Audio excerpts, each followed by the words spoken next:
Billionaire was at a cafe with his fiancée, until he noticed his ex working there with a baby.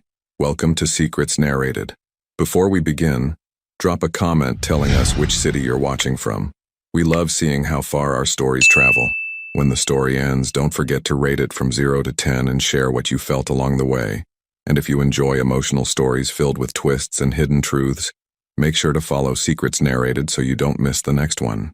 Now Ian, sit back, relax, and enjoy every detail. Ethan Caldwell adjusted his Patek Philippe watch and glanced across the marble table at his fiancée, Victoria Ashford. She was describing the color palette for their upcoming engagement party, something about blush tones and gold accents. But his mind wandered to the quarterly reports waiting on his desk.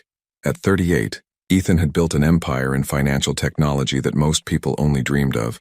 Tall, with sharp jawline softened only by dark blue eyes that could pierce through any boardroom negotiation, he carried himself with the quiet confidence of someone who had never heard the word "no" mean anything permanent.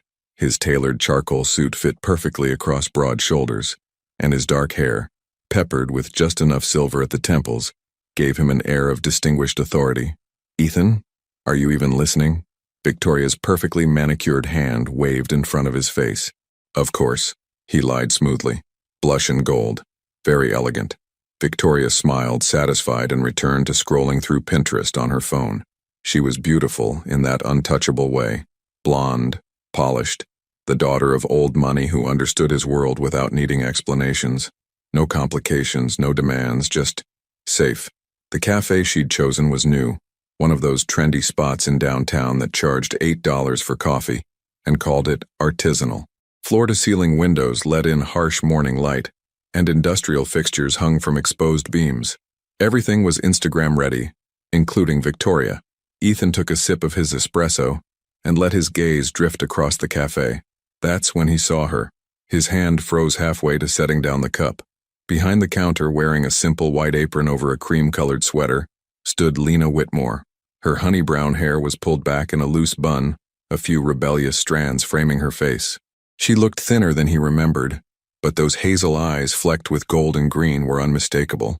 It had been a year since their relationship imploded under the weight of unspoken expectations and impossible compromises. A year since she'd walked out of his penthouse, tears streaming down her face, saying she couldn't keep shrinking herself to fit into his life. But it wasn't Lena alone that made his blood run cold.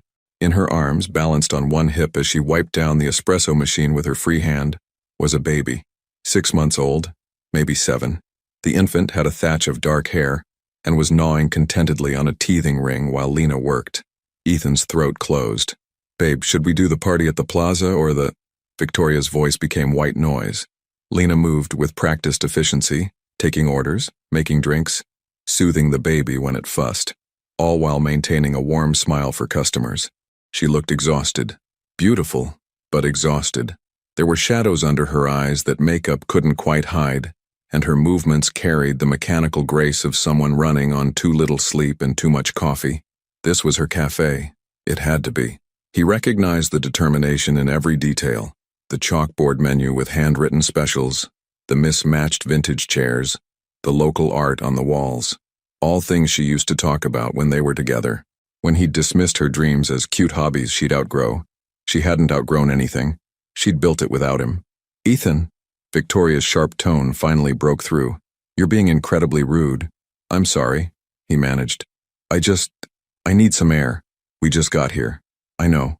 I'm sorry." He stood abruptly, nearly knocking over his chair. "Can you give me a minute?" Victoria's expression shifted from annoyed to concerned. "Are you feeling okay? You look pale." "I'm fine. Just need to make a call." The lie came automatically. He walked outside into the crisp morning air, his heart hammering against his ribs. Behind him, through the glass, he could see Lena laughing at something a customer said, the baby now reaching for her face with tiny hands. 6 months old. The timeline crashed over him like a wave. They'd broken up 13 months ago. He'd spent the first 6 months after that in what his therapist called a depressive episode, holed up in his Hamptons estate, ignoring calls, letting his company run on autopilot while he drowned in whiskey and regret. His assistant had fielded everything. His phone had stayed off for weeks at a time. If someone had tried to reach him, if Lena had tried to reach him, Ethan's hands shook as he pulled out his phone. His fingers hovered over her contact. Still saved, he'd never been able to delete it. But he didn't press call. What would he even say? Through the window, he watched her adjust the baby on her hip, saw the way she kissed the top of its head absently while preparing someone's latte. The gesture was so natural, so maternal, so completely Lena. She'd wanted children. He'd said they had time. She'd wanted to work, to build something of her own. He'd said she didn't need to, that he could provide everything. He'd said a lot of things that translated to wait, and she'd waited until she couldn't anymore. Victoria appeared beside him, coat in hand. Your coffee's getting cold, and frankly, so am I. What's going on? Ethan looked at his fiancée, this woman he'd chosen precisely because she'd never challenge him, never push him, never make him feel anything too deeply. And then back at the cafe window, at Lena, at the baby with dark hair and perfect tiny hands, at everything he'd lost while he was too busy protecting himself from feeling anything at all. Nothing, he heard himself say. Let's go. But as Victoria linked her arm through his and steered him toward the car, Ethan couldn't stop looking back. And for one brief, terrible moment, Lena glanced up from the counter and their eyes met through the glass. She didn't smile, didn't frown, just looked at him with an expression he couldn't read before turning back to her work. The baby nestled securely against her chest. If you saw your past standing behind a coffee counter with a child in their arms, would you walk away or walk in? The penthouse felt emptier than usual that night. Ethan stood by the floor-to-ceiling windows overlooking the Manhattan skyline, a glass of bourbon untouched in his hand. Behind him, Victoria moved through the space with her usual efficiency, discussing seating arrangements for their engagement party with someone on speakerphone. He wasn't listening. All he could see was Lena's face, the exhaustion in her eyes, the baby's tiny fingers gripping her apron, the way she'd looked at him through that window, not with anger or longing, but with something far worse. Indifference. Ethan, hello? Victoria appeared at his elbow. Did you hear anything I just said? Sorry. He set down the glass. Long day. You've been distracted since this morning, since that cafe. Her blue eyes narrowed with the calculated perception of someone who'd grown up reading people at country club fundraisers. What happened there? Nothing happened. Don't insult my intelligence. Victoria crossed her arms. You saw someone. Ethan considered lying, considered deflecting. But Victoria wasn't stupid, and he was too tired to play games. An ex, he admitted. Someone I haven't seen in over a year. And that rattled you this much? There was something sharp in her voice now. It must have been quite the relationship. It was complicated. Everything with you is complicated, Ethan. Victoria's perfectly glossed lips pressed into a thin line. That's why we work. I don't do complicated. I do clear expectations and mutual benefit. It should have bothered him, that clinical assessment of their engagement. But it didn't. That was exactly why he'd proposed. No mess. No chaos. No risk of feeling anything that might crack him open the way Lena had. I need to take care of something, he said quietly. Tomorrow. Take care of what? Something I should have handled a year ago. Victoria studied him for a long moment, then picked up her Hermes bag. I'm going home. Call me when you've sorted out whatever this is. But Ethan? She paused at the door. We have a life to build. Don't go looking for ghosts. The door clicked shut behind her, leaving Ethan alone with the city lights and the question that had been burning in his chest since that morning. Was that baby his? The next morning, Ethan arrived at the cafe at 6:30, before the morning rush.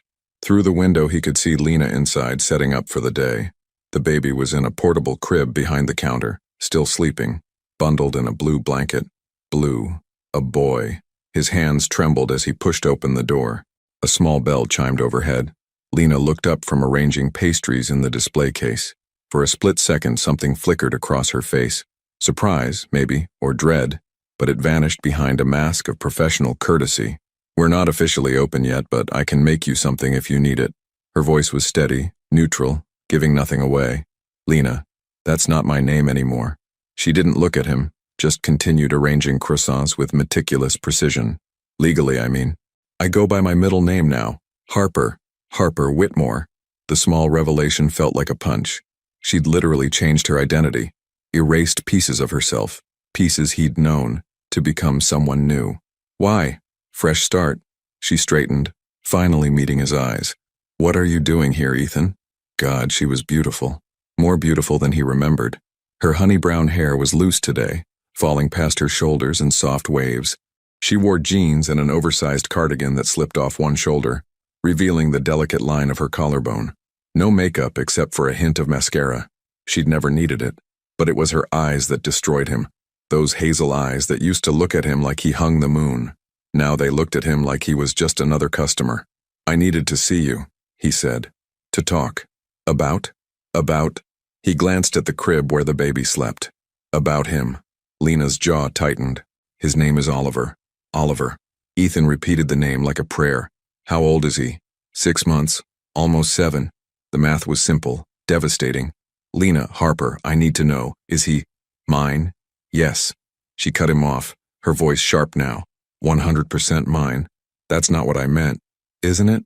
She turned away, busying herself with the espresso machine. "You want to know if you're the father, if you have some claim, some right to walk back into a life you never wanted in the first place. I tried to call you." The lie came out before he could stop it. Lena's hands stilled on the machine. Then she laughed, a bitter, hollow sound that made his chest ache. "No, you didn't." She spun to face him. "I called you, Ethan. 17 times in 2 weeks. I showed up at your office. Your assistant told me you were unavailable. I sent emails, texts. I even wrote you a goddamn letter and had it couriered to your building." Ethan's blood ran cold. "I never got." "I know, because you disappeared, completely off the grid for 6 months. And when you finally resurfaced, I'd already made peace with doing this alone." The baby stirred in the crib, making small mewling sounds. Lena immediately went to him, lifting him with a practiced gentleness that spoke of thousands of repetitions. Oliver, his son, he was certain now, nuzzled into her neck, tiny fists clutching her cardigan. "I was going through something," Ethan said quietly. "After we ended, I wasn't okay." "And you think I was?" Lena's voice cracked. "You think it was easy for me? But I didn't have the luxury of falling apart, Ethan. I had a baby coming, bills to pay, a dream I'd postponed my entire adult life that suddenly became my only option for survival." She kissed the top of Oliver's head, and the gesture was so tender, so full of fierce protection, that Ethan felt something break inside him. "Let me help now," he said. "Please, let me help?" She stared at him incredulously. "You want to help? Where were you when I was throwing up every morning while trying to secure a business loan? Where were you when I went into labor alone at 3 a.m. and had to call an Uber to the hospital? Where were you for his first smile, his first laugh, the first time he slept through the night? I didn't know. Because you didn't want to know. You wanted me to fit into your perfect little life on your perfect little timeline, no mess, no complications, and a baby, Ethan?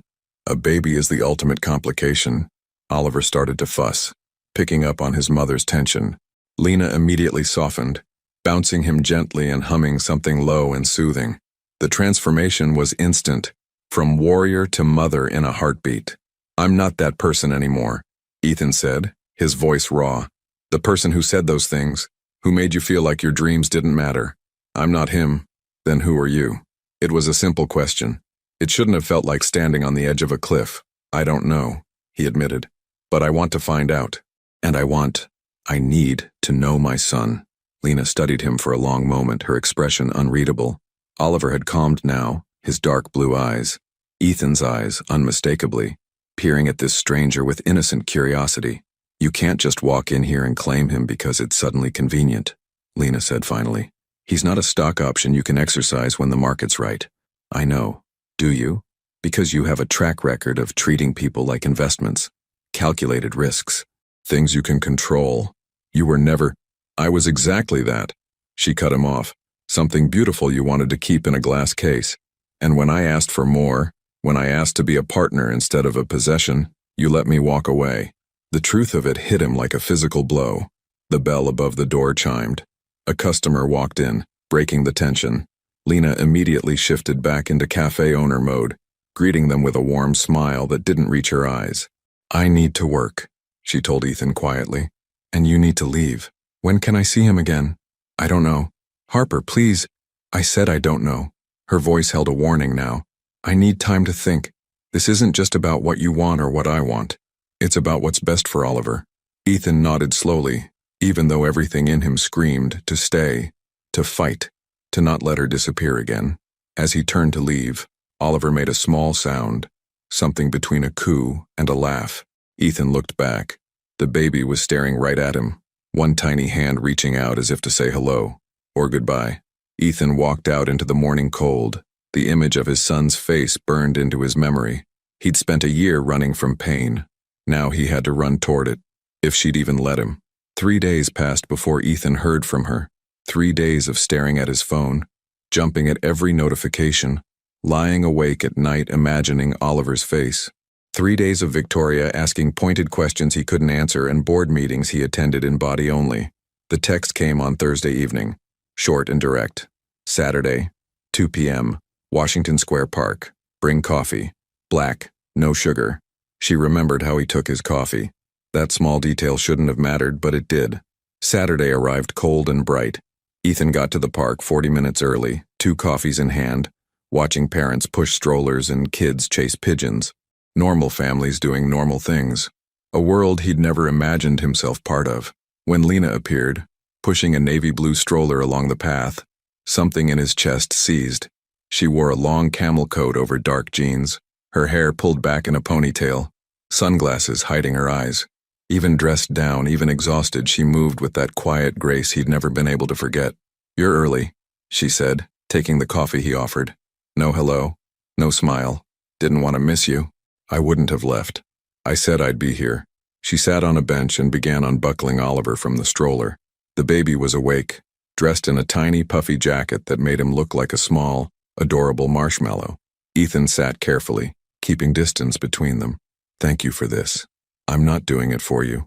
Lena lifted Oliver into her lap. "I'm doing it because he deserves to know his father. If you actually stick around." The if hung heavy between them. Oliver stared at Ethan with solemn curiosity, his dark blue eyes. Ethan's eyes, taking in every detail. One tiny hand was stuffed in his mouth, the other gripping Lena's finger. "Can I?" Ethan gestured hesitantly. "Hold him?" Lena's jaw tightened. "He doesn't know you." "I know, but I'd like him to." After a long moment, she nodded. "Support his head. He's stronger now, but still. Just be careful." Ethan's hand shook slightly as Lena transferred the baby into his arms. Oliver was warm and solid and impossibly small. He smelled like baby soap and something sweet, maybe Lena's perfume. The baby studied him with serious concentration, then reached up and grabbed Ethan's nose. A laugh burst out of him. Unexpected, genuine, strong grip. "He gets that from me." There was the ghost of a smile on Lena's face. "Stubborn too." "Definitely from you then." "Don't." Her smile vanished. "Don't do that. Don't pretend this is some cute reunion where we joke like old times. We're not those people anymore." Ethan's throat tightened. "I know." Oliver made a gurgling sound and kicked his feet, his small hands now exploring Ethan's face with fascinated intensity. Tiny fingers poked at his mouth, his cheek, his eyebrow. "He's beautiful," Ethan whispered. "He looks like you." "I know." Lena's voice was flat. "Everyone says it. Same eyes, same chin, same serious expression when he's concentrating." Does he have my name? On his birth certificate?" "No." The single word hit like a slap. "Oliver Harper Whitmore," Lena continued. "My name only, because when I registered him, I had no idea if you'd ever be in the picture. I want to be. In the picture. I want—" "What do you want, Ethan?" She turned to face him fully, pulling her sunglasses off. Her hazel eyes were red-rimmed, exhausted. "Really? Because I need to know if you're here, because you feel guilty, or because you actually want to be a father." "Both," he admitted. "Is that allowed?" "I don't know." She leaned back against the bench, wrapping her arms around herself. "I don't know what's allowed anymore. This wasn't supposed to happen. You weren't supposed to find out like this, walking into my cafe, seeing me with him. I had a whole plan." "What plan?" "To tell you. Eventually. When I was ready. When Oliver was older and I'd figured out the right words." She laughed bitterly. "I've spent 6 months rehearsing this conversation in my head, and now that it's happening, I have no idea what to say." Oliver started to fuss, his small face scrunching up in pre-cry mode. Lena immediately reached for him, but Ethan instinctively began bouncing him gently the way he'd seen her do. "Hey, buddy, it's okay. I've got you." The baby quieted, staring at him with wide eyes. "Natural," Lena said quietly, something unreadable in her voice. "Beginner's luck." "Maybe." She took a sip of her coffee, still watching them. "He's teething, that's why he's been fussy. The back molars are coming in. Is there anything I can do? Medicine or—" "I have it handled." I didn't mean, I know what you meant. She cut him off. You meant to help. But that's the thing, Ethan. I don't need your help. I've been doing this alone for 6 months. 7, if you count pregnancy. I have systems, routines, a life that works without you in it. Then why am I here? Because Oliver deserves a father who actually shows up. Because I won't be the person who kept his dad away out of spite. Her voice cracked slightly. Because despite everything, despite how much you hurt me, I know you're not a bad person. You're just someone who couldn't handle anything that didn't fit your plan. Ethan looked down at Oliver, who had grabbed his finger now and was holding on with surprising strength. I didn't know how to be what you needed, he said quietly. You were so alive, Lena. Harper, you wanted everything. Career, family, adventure. And I was so goddamn terrified of losing control that I tried to manage you like a business deal. I never wanted to be managed. I wanted to be loved. I did love you. Past tense. She met his gaze. That's the problem, isn't it? Love shouldn't stop just because things get hard. Before he could respond, his phone buzzed. Victoria's name flashed on the screen. Dinner tonight? Mother wants to discuss the venue. Lena saw the name. Something shuddered, closed in her expression. You're engaged. It wasn't a question. Yes. How long? 3 months? Lena stood abruptly, reaching for Oliver. I need to get him home for his nap. Wait. No, this was a mistake. She buckled Oliver back into the stroller with quick, efficient movements. You have a whole life. A fiancé. A future that doesn't include showing up randomly to play dad when it's convenient. It's not like that, isn't it? She turned on him, and there was finally fire in her eyes. What's your plan here, Ethan? See Oliver on weekends? Play catch-up for missed milestones? All while building your perfect life with someone else? I don't know, I don't have it all figured out. Well, you better figure it out. Her voice dropped to something dangerous. Because I won't let you drift in and out of his life. He's not a side project. He's not something you get to dabble in when your main life gets boring. That's not fair. Fair? She laughed harshly. You want to talk about fair? I held his hand during every vaccination. I walked him through his first night terror. I've changed approximately 1,000 diapers. Where were you? Depressed, broken, barely functional. The words exploded out of him. You want honesty? Fine. After you left, I fell apart. Completely. I spent 6 months drunk or sleeping or staring at walls. My business almost tanked. I almost tanked. So no, I wasn't there. But not because I didn't care. Because I cared too much and handled it like shit. Lena stared at him, breathing hard. Oliver had started crying. Real crying now, picking up on the tension. She lifted him from the stroller, holding him close, swaying slightly. You don't get to use your pain as an excuse for missing his life. I'm not trying to excuse it, I'm trying to explain it. Well, your explanation doesn't change anything.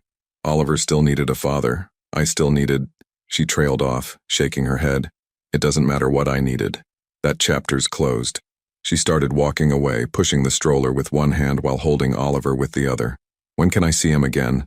Ethan called after her. She stopped but didn't turn around. I don't know. Please, don't shut me out, not again. You shut yourself out, Ethan. She finally looked back and her eyes were wet now. I'm just protecting my son from getting attached to someone who might disappear the moment things get difficult. I won't disappear. Prove it. Then she was gone, disappearing into the crowd of weekend park-goers, leaving Ethan standing alone with his cold coffee and the ghost of his son's weight still in his arms. His phone buzzed again. Victoria. Ethan? Dinner at 7. Don't be late. He stared at the message for a long moment, then typed back, Can't tonight. Something came up. 3 dots appeared, then disappeared, then appeared again. This is becoming a pattern. He pocketed the phone without responding.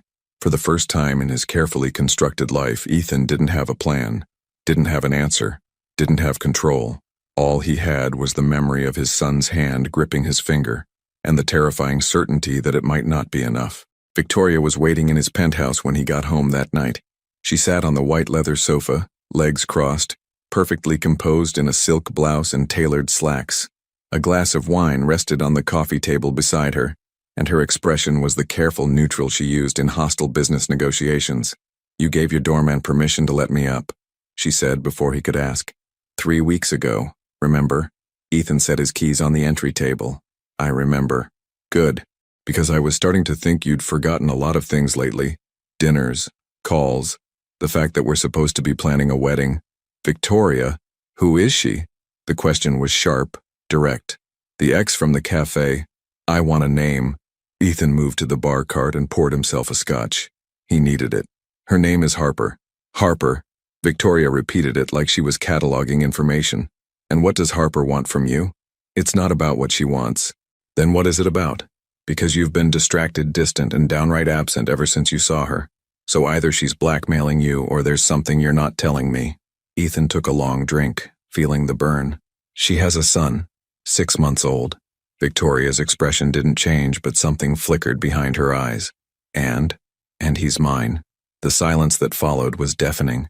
Victoria stood slowly, smoothing down her blouse with deliberate precision. Yours? Yes. You're certain? Yes. DNA test? I don't need one. He looks exactly like me. That's not proof, Ethan. That's emotion. She walked to the window, her heels clicking against the hardwood. When did you find out? Monday, when I saw them at the cafe. And you're just telling me now? Her voice rose slightly, the first crack in her composure. 5 days. You've known for 5 days and said nothing. I needed time to process. Process? She spun around. We're engaged, Ethan.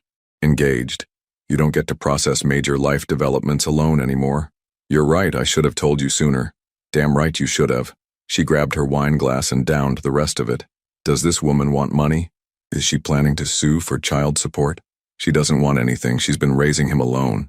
How noble. The sarcasm was acid. So what now, you're just going to… What? Play weekend dad? Disrupt our entire life for a child who's been fine without you? He's my son. He's a complication. Victoria's jaw tightened. One that could have been avoided if you'd been more careful. Careful? Anger flared in his chest. We were together for 3 years, we were in love, or I thought we were. Clearly not enough to make it work. No, not enough. The admission hurt more than it should. But that doesn't change the fact that Oliver exists. That he's mine. That I have a responsibility. What about your responsibility to me? Victoria's voice cracked. To us? We have plans, Ethan. A future. And you're ready to blow that up for a woman who walked away and a baby who doesn't even know you. I'm not blowing anything up. I'm trying to figure out how to be in my son's life while staying in mine. She laughed bitterly. That's not how this works. You can't have both worlds. The responsible father and the carefree bachelor billionaire. I was never carefree. No, you were careful, controlled, safe. She moved closer, her perfume sharp and expensive. That's what I loved about you. No drama, no chaos, no emotional landmines. And now you're telling me there's a child, your child, with an ex-girlfriend who makes you look at her like you've never looked at me. Victoria, don't. She held up a hand. I saw your face at that cafe. I'm not stupid. Whatever you felt for her, it's not gone. Ethan couldn't deny it. The lie wouldn't come. Victoria's expression hardened. I need to think. About us. About whether I want to sign up for this. I understand. Do you? She grabbed her purse. Because from where I'm standing, you've already made your choice. You just don't have the guts to admit it yet. She left without another word, the door closing with a soft, final click. Ethan stood alone in his pristine penthouse, surrounded by expensive furniture and cold marble, feeling more lost than he had in months. His phone buzzed. A text from an unknown number. This is Harper. Oliver has a doctor's appointment Tuesday at 10 a.m., Columbia Pediatrics. You can come if you want. Don't be late. His fingers hovered over the keyboard. 1,000 responses ran through his mind. Thank you, I'll be there.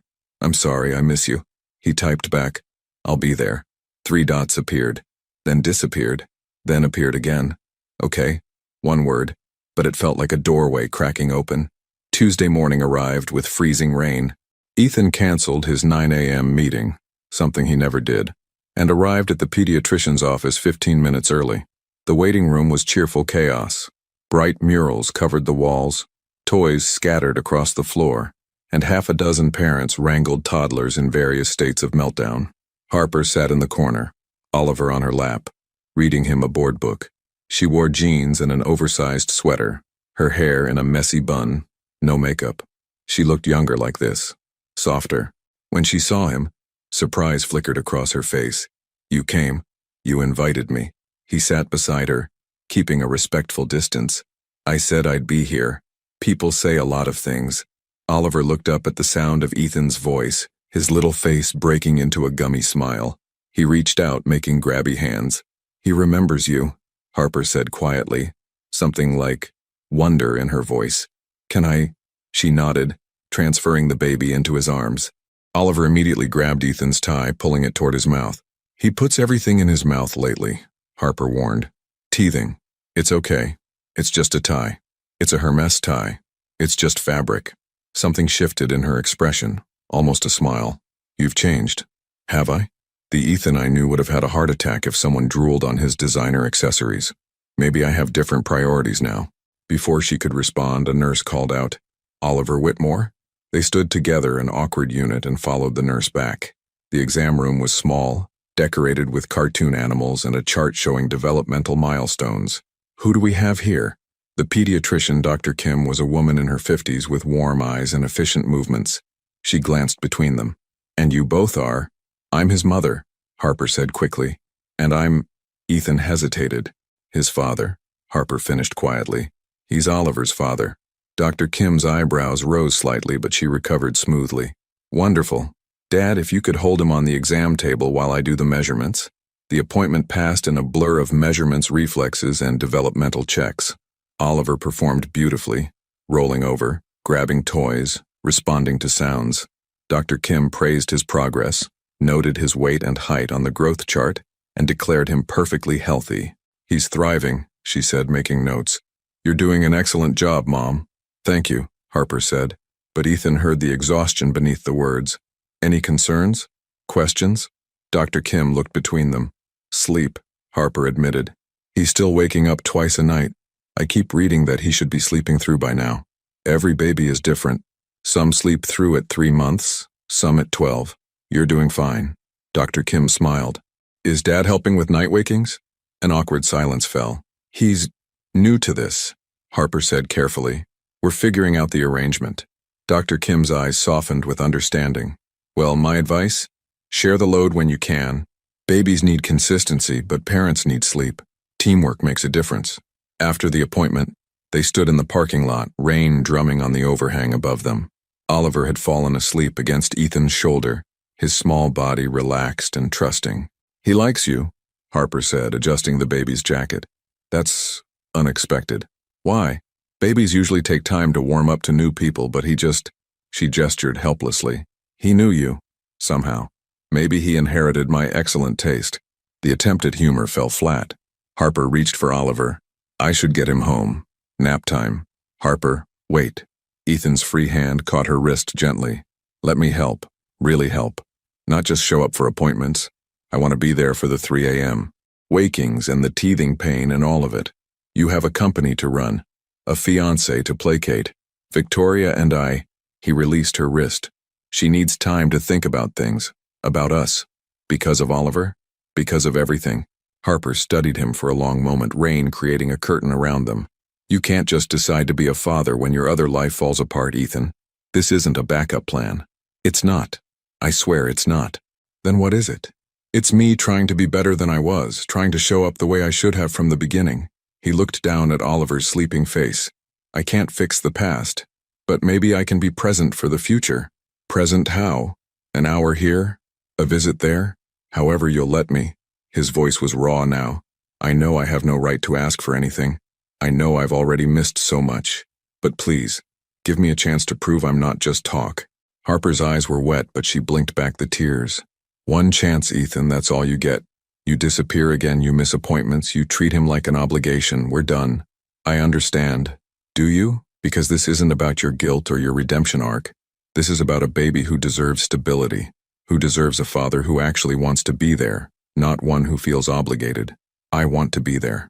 She held his gaze, searching for something. Then she pulled out her phone. "Give me your number, the real one, not your assistant's line." He recited it. A moment later, his phone buzzed. "Tuesday and Thursday evenings, 6 to 8 p.m. Saturday afternoons, 2 to 5 p.m. You can come to the apartment. I'll text you the address. Don't bring gifts. Don't try to buy your way in. Just show up." His throat tightened. "Thank you. Don't thank me yet." She carefully took Oliver from his arms, and Ethan immediately felt the loss. "Prove you mean it. That's all I'm asking." She walked to her car, an old Honda that had seen better days, and buckled Oliver into his car seat. Ethan watched until they drove away, until the taillights disappeared in the rain. Then he stood alone in the parking lot, soaked through, his expensive tie destroyed by baby drool. And for the first time in a year, he felt like maybe, just maybe, he was exactly where he needed to be. Thursday evening, Ethan stood outside Harper's apartment building with sweating palms and a racing heart.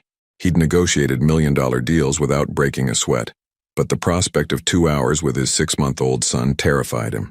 The building was in Brooklyn, a walk-up in a neighborhood that had seen better days but was slowly gentrifying. The brick facade needed work, and the intercom buzzed with static when Harper's voice came through. Third floor, doors open.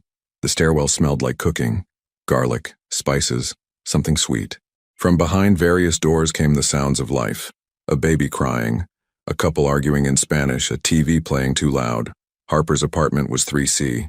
The door was indeed unlocked. "In here," her voice called from inside. The apartment was small, a studio really, with a partition separating the sleeping area. But it was cozy. String lights hung across the ceiling, plants crowded the windowsills, and colorful tapestries covered the walls. A small kitchenette occupied one corner, and Oliver's crib stood near the window, surrounded by baskets of toys and baby supplies. It was nothing like Ethan's penthouse, but it felt more like a home than anywhere he'd ever lived. Harper emerged from behind the partition, pulling her hair into a ponytail.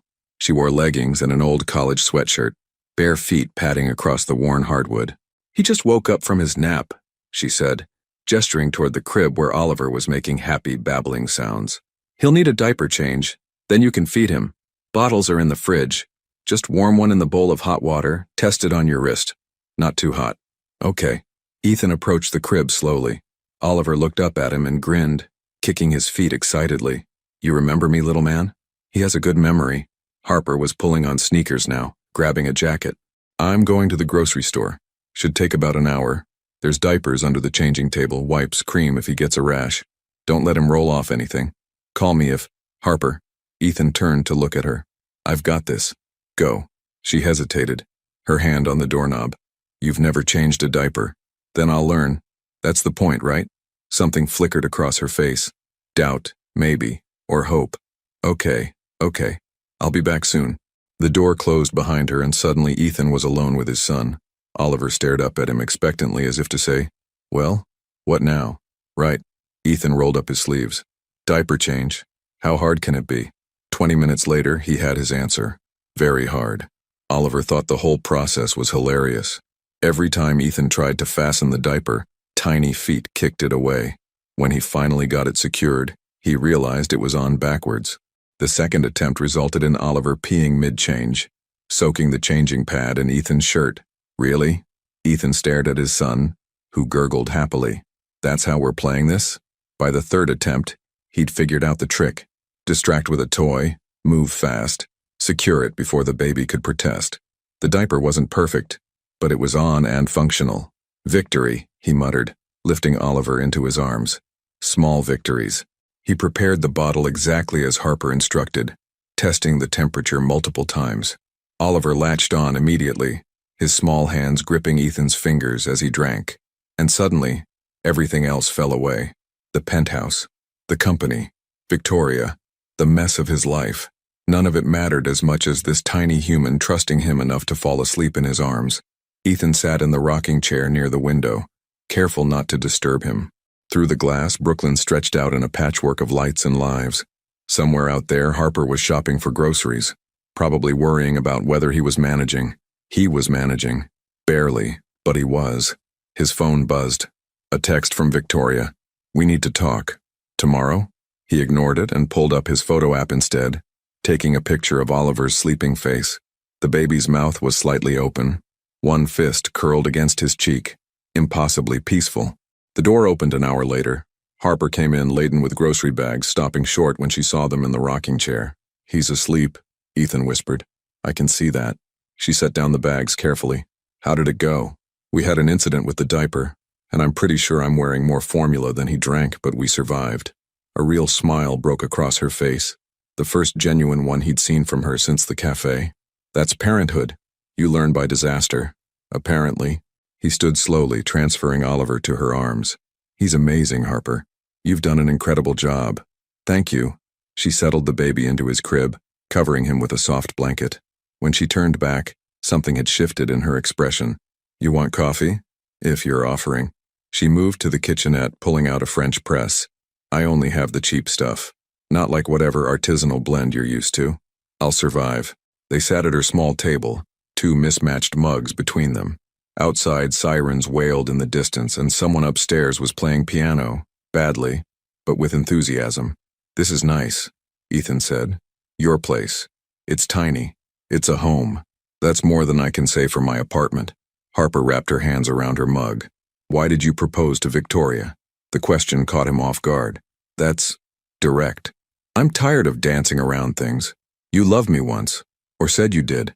Now you're engaged to someone else. I'm trying to understand who you are now. Ethan stared into his coffee. I proposed because she was safe, because I was terrified of ever feeling the way I felt after you left. Victoria doesn't ask for pieces of me I don't know how to give. And I did? You asked for everything, and I didn't know how to give that without losing myself. So you lost me instead. Yes. The word hung heavy between them. Stupidest decision I ever made. Harper's eyes glistened. You can't say things like that. Why not? It's true. Because it's too late. We're not those people anymore. You have Victoria. I have Oliver. We have different lives. Do we? He leaned forward. Because from where I'm sitting, our lives are pretty connected now. Through Oliver. Not through us. Isn't that enough? I don't know. She looked away. I spent 6 months convincing myself I was over you. That I didn't need you. That Oliver and I were better off without the chaos you bring. And now? Now you're here. Sitting at my table smelling like baby spit up, and I'm remembering all the reasons I fell in love with you in the first place. Her voice broke slightly, and it's terrifying. Before Ethan could respond, his phone rang. Victoria's name flashed on the screen. Harper's expression closed off immediately. You should get that. Harper. Answer it, Ethan. She's your fiancée. He rejected the call. I'm not here for her right now. I'm here for Oliver, and maybe... He hesitated. Maybe for you too. Don't. She stood abruptly. Don't make this about us. That ship sailed. We're co-parents now, that's all. Is it? It has to be. But she wouldn't meet his eyes. You should go. It's past 8. Ethan stood slowly, gathering his jacket. At the door, he paused. Harper? Yeah? Thank you. For letting me in. For giving me a chance. She nodded, still not looking at him. Tuesdays and Thursdays, don't forget. I won't. He made it down 2 flights of stairs before his phone rang again.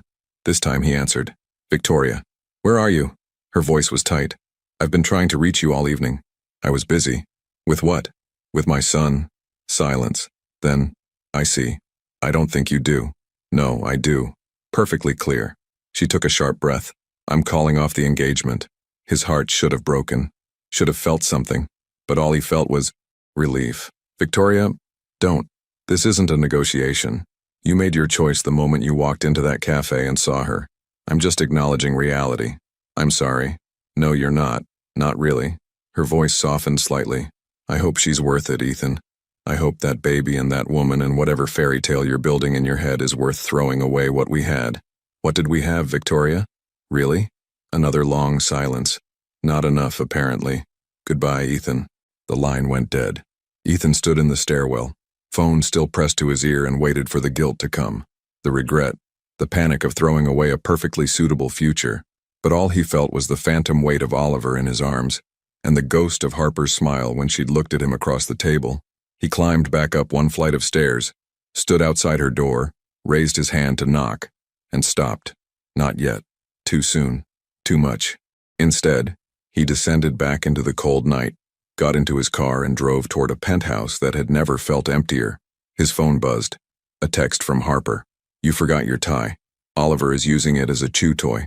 Consider it payment for the diaper incident. Despite everything, the broken engagement, the uncertain future, the mess of his life, Ethan smiled and texted back. Keep it. He needs it more than I do. 3 dots appeared, disappeared, appeared again. See you Saturday. 2 words. But they felt like a promise.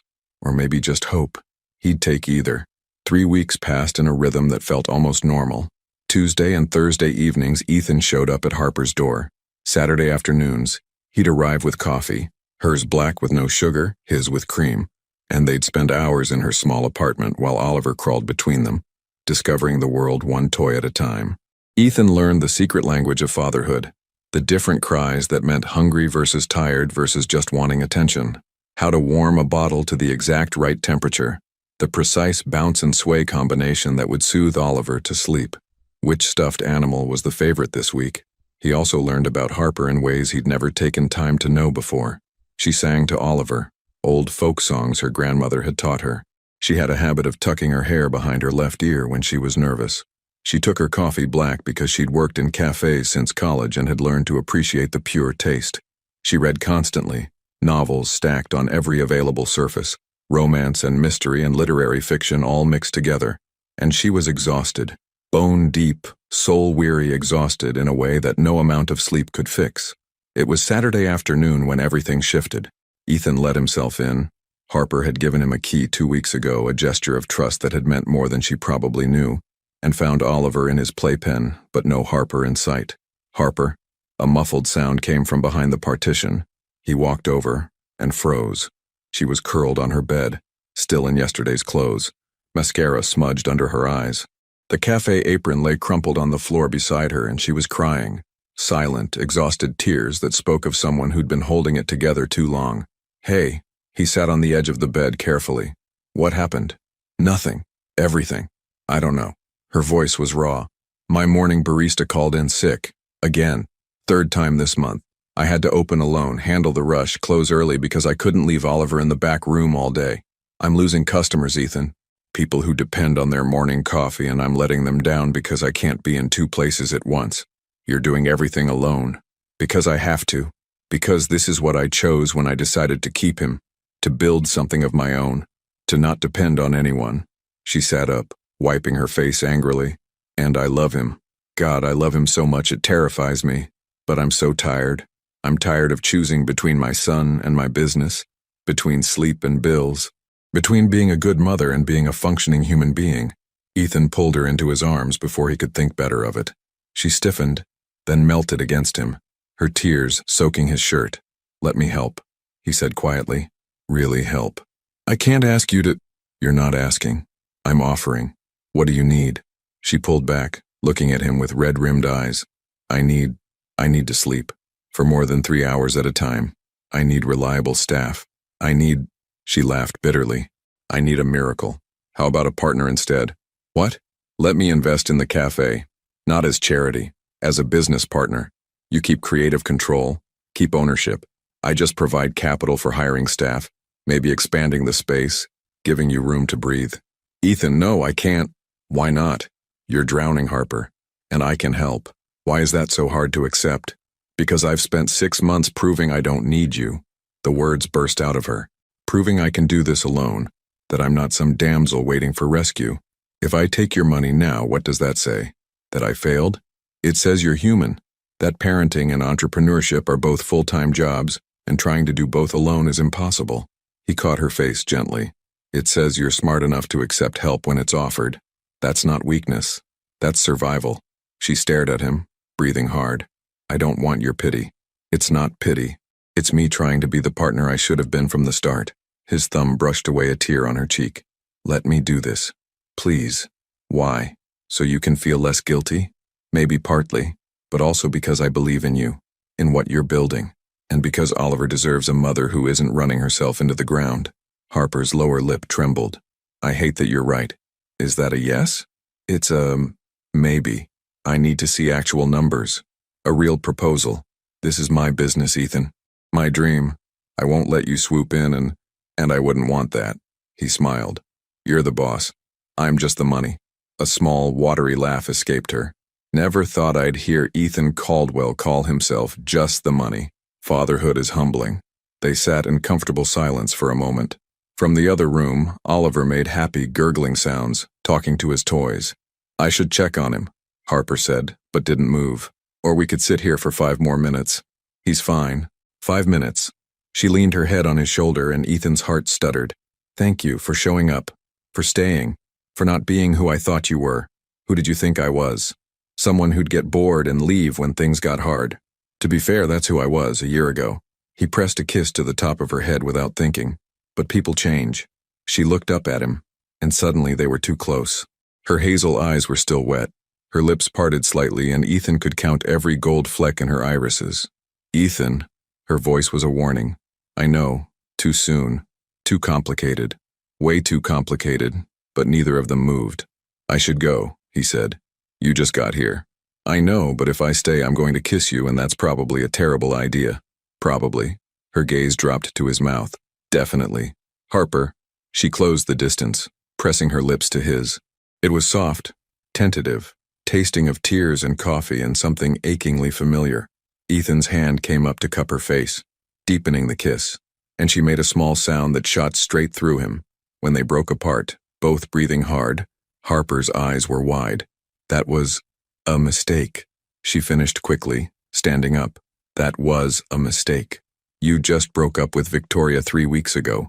We have Oliver to think about. We can't. We shouldn't. You're right. He stood too, even though everything in him wanted to pull her back. I'm sorry, I shouldn't have. You didn't. I did. And it can't happen again. Agreed. But they were both terrible liars. A knock at the door made them jump apart. Harper smoothed her hair, wiped her face, and went to answer it. A woman stood in the hallway, mid-30s, blonde, expensive suit, and killer heels. She looked past Harper directly at Ethan. There you are. Victoria's smile was sharp as glass. We need to talk. Harper's expression shuddered. I'll go check on Oliver. She disappeared behind the partition, leaving Ethan and Victoria facing each other across the threshold. What are you doing here? Ethan's voice was low. I could ask you the same thing, but I already know. Victoria's eyes swept the apartment with barely concealed disdain. Playing house with your little family. How domestic. Victoria, don't. Don't what?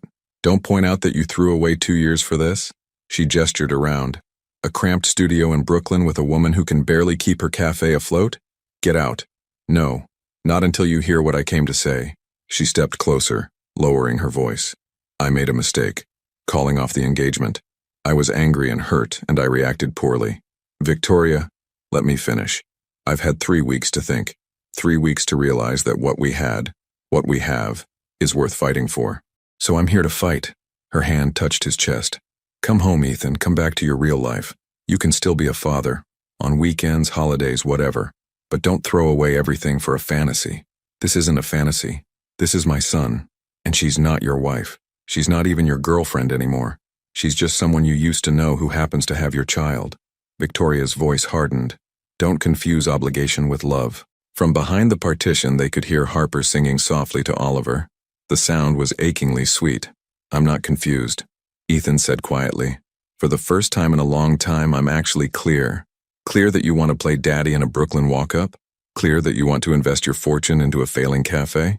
Clear that you want to resurrect a relationship that already crashed and burned once? Clear that I want to be where I'm needed, where I matter, where I'm not just a convenient status symbol. Victoria flinched. Is that what you think you were to me? Wasn't I? She stepped back, her composure cracking. I loved you, in my way. I know, and I cared about you. But it wasn't enough. We both know it. And she is? This woman who doesn't even want you here? I don't know. Maybe not. But at least with her, I feel alive. With you, I felt safe. And I'm done playing it safe. Victoria's jaw tightened. She pulled an envelope from her purse and thrust it at him. Then you'll be needing this, signed papers ending the engagement officially. My lawyer insists. Thank you. Don't thank me. This is me closing a door you already walked through. She turned to leave, then paused. She's going to break your heart again, you know? When you can't give her everything she wants. When reality sets in, and you're just the absent father with a checkbook. Maybe. But at least it'll be my choice this time. Victoria left without another word, her heels clicking down the stairs like punctuation marks. Ethan stood in the doorway, envelope in hand, feeling like he'd just stepped off a cliff without checking if there was water below. Harper emerged from behind the partition, Oliver on her hip. Her expression was carefully neutral. Everything okay? It is now. She wants you back. I know. Are you going?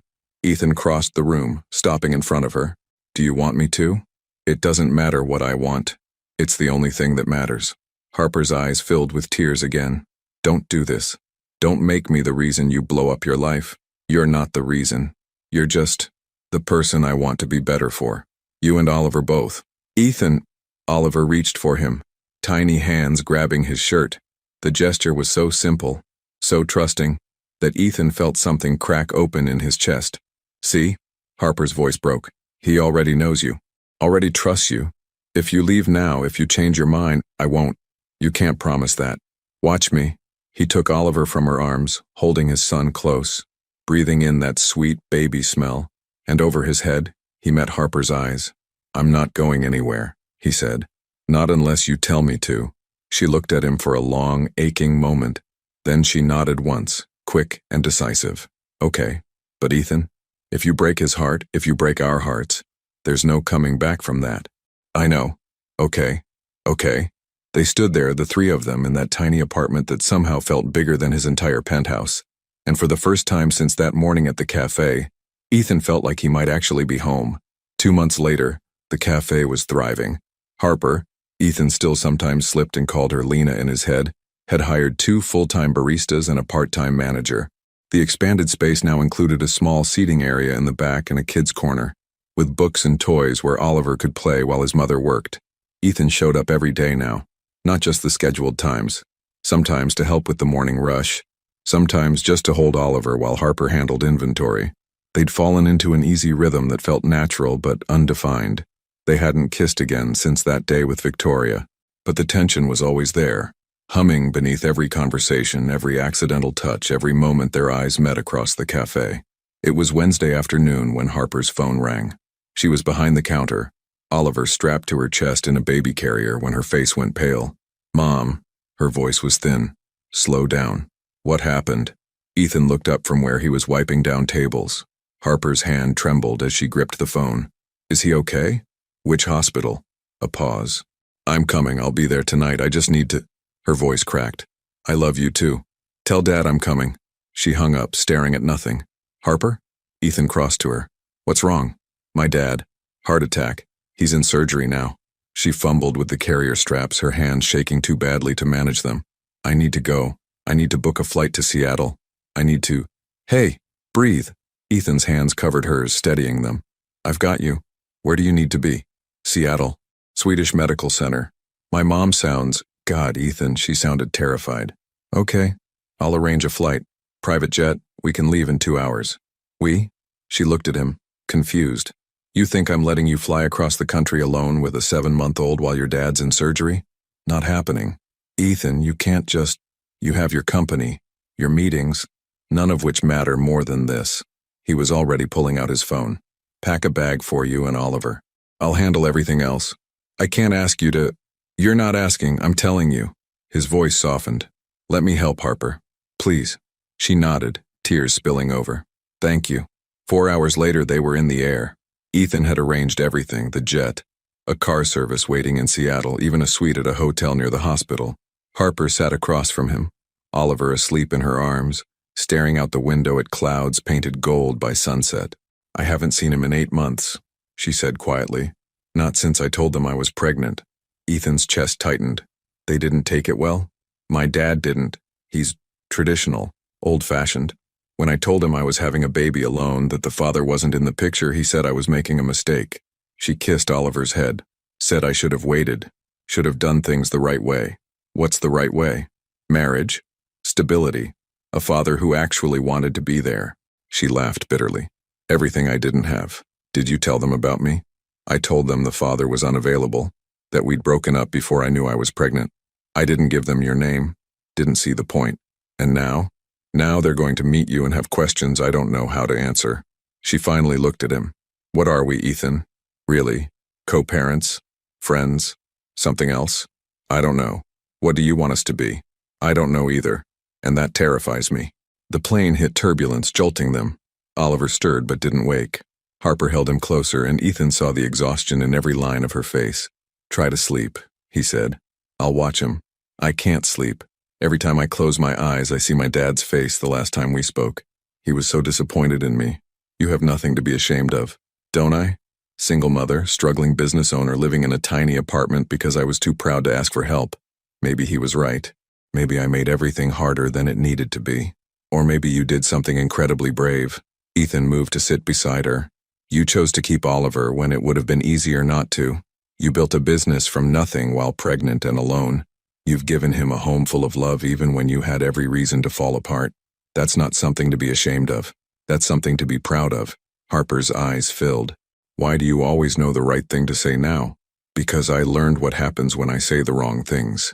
She leaned against his shoulder, and he wrapped an arm around her, careful not to disturb Oliver. They stayed like that for the rest of the flight. Not quite lovers, not quite friends, just two people bound together by a child and a history too complicated to name. Swedish Medical Center was cold and sterile and smelled like disinfectant. Harper's mother was in the surgical waiting room, a small woman with Harper's eyes and worry worn deep in every crease of her face. When she saw them, she stood quickly. Harper. Her voice broke. Mom. They embraced. Oliver squished carefully between them. How is he? Still in surgery. They said it'll be another hour at least. Her gaze moved to Ethan. Questions forming. And you are? Ethan Caldwell. He extended his hand. I'm Oliver's father, Harper said quietly. Mom, this is Ethan. Ethan, my mother, Caroline. Caroline's expression cycled through surprise, confusion, and something harder. I see. The unavailable father who's suddenly available. Mom, please. Not now. When, then? When were you going to tell me that Oliver's father was in the picture? That he looks like... She gestured at Ethan's expensive suit, his watch, the way he carried himself. Like money. Mrs. Whitmore. Ethan began carefully. It's Mrs. Chen. I kept my maiden name. Her eyes narrowed. And don't Mrs. me like we're at a cocktail party. My daughter raised her son alone for 7 months. Where were you? Mom, stop. No, I want to know. Where were you when she was sick every morning? When she went into labor alone? When she was working 16-hour days trying to keep her business afloat with a newborn? I didn't know. Ethan's voice was steady despite the accusation in her eyes. Harper tried to tell me. I wasn't available, and I'll regret that for the rest of my life. Regret doesn't pay bills. Regret doesn't wake up for 3 a.m. feedings. You're right, it doesn't. But I'm here now and I'm not going anywhere. Caroline studied him for a long moment. Then she turned back to Harper. Is he good to you? To Oliver? Yes. Harper's voice was firm. He is. Then I suppose that's something. She reached for Oliver, who went to his grandmother willingly. Look at you, sweet boy. You've gotten so big. A surgeon appeared in scrubs and all other conversation stopped. Family of Richard Whitmore? That's us? Caroline's hand found Harper's. How is he? The surgery went well. We were able to remove the blockage and repair the damage. He's stable, but the next 48 hours are critical. Harper sagged with relief. Can I see him? He's in recovery now. Give it another hour, then you can visit. 2 at a time. After the surgeon left, Caroline sank into a chair, looking suddenly ancient. I almost lost him. We've been married 34 years and I almost lost him. Harper sat beside her, Oliver in her lap. But you didn't. He's tough. He's going to be fine. When he wakes up, he's going to ask about you, about the baby. Caroline's voice shook. I need to tell him that you're here, that you're okay, that we were wrong to judge you. You weren't wrong. It was hard. It is hard. But you managed. And you made something beautiful. She stroked Oliver's cheek. I should have been there. Should have helped instead of lecturing. You're here now. That's what matters. Ethan stood awkwardly to the side, watching this reunion, feeling like an intruder. Harper caught his eye and mouthed, "Thank you." He nodded and stepped out into the hallway to give them privacy. His phone buzzed. A text from his CFO. Board meeting tomorrow at 9 a.m. Reynolds wants your signature on the merger documents. Where are you? Ethan stared at the message. The merger. He'd forgotten completely. 6 months of negotiations, millions of dollars at stake, and he'd forgotten. He typed back, in Seattle. Family emergency. Reschedule everything. Family? Since when do you have family in Seattle? Since now.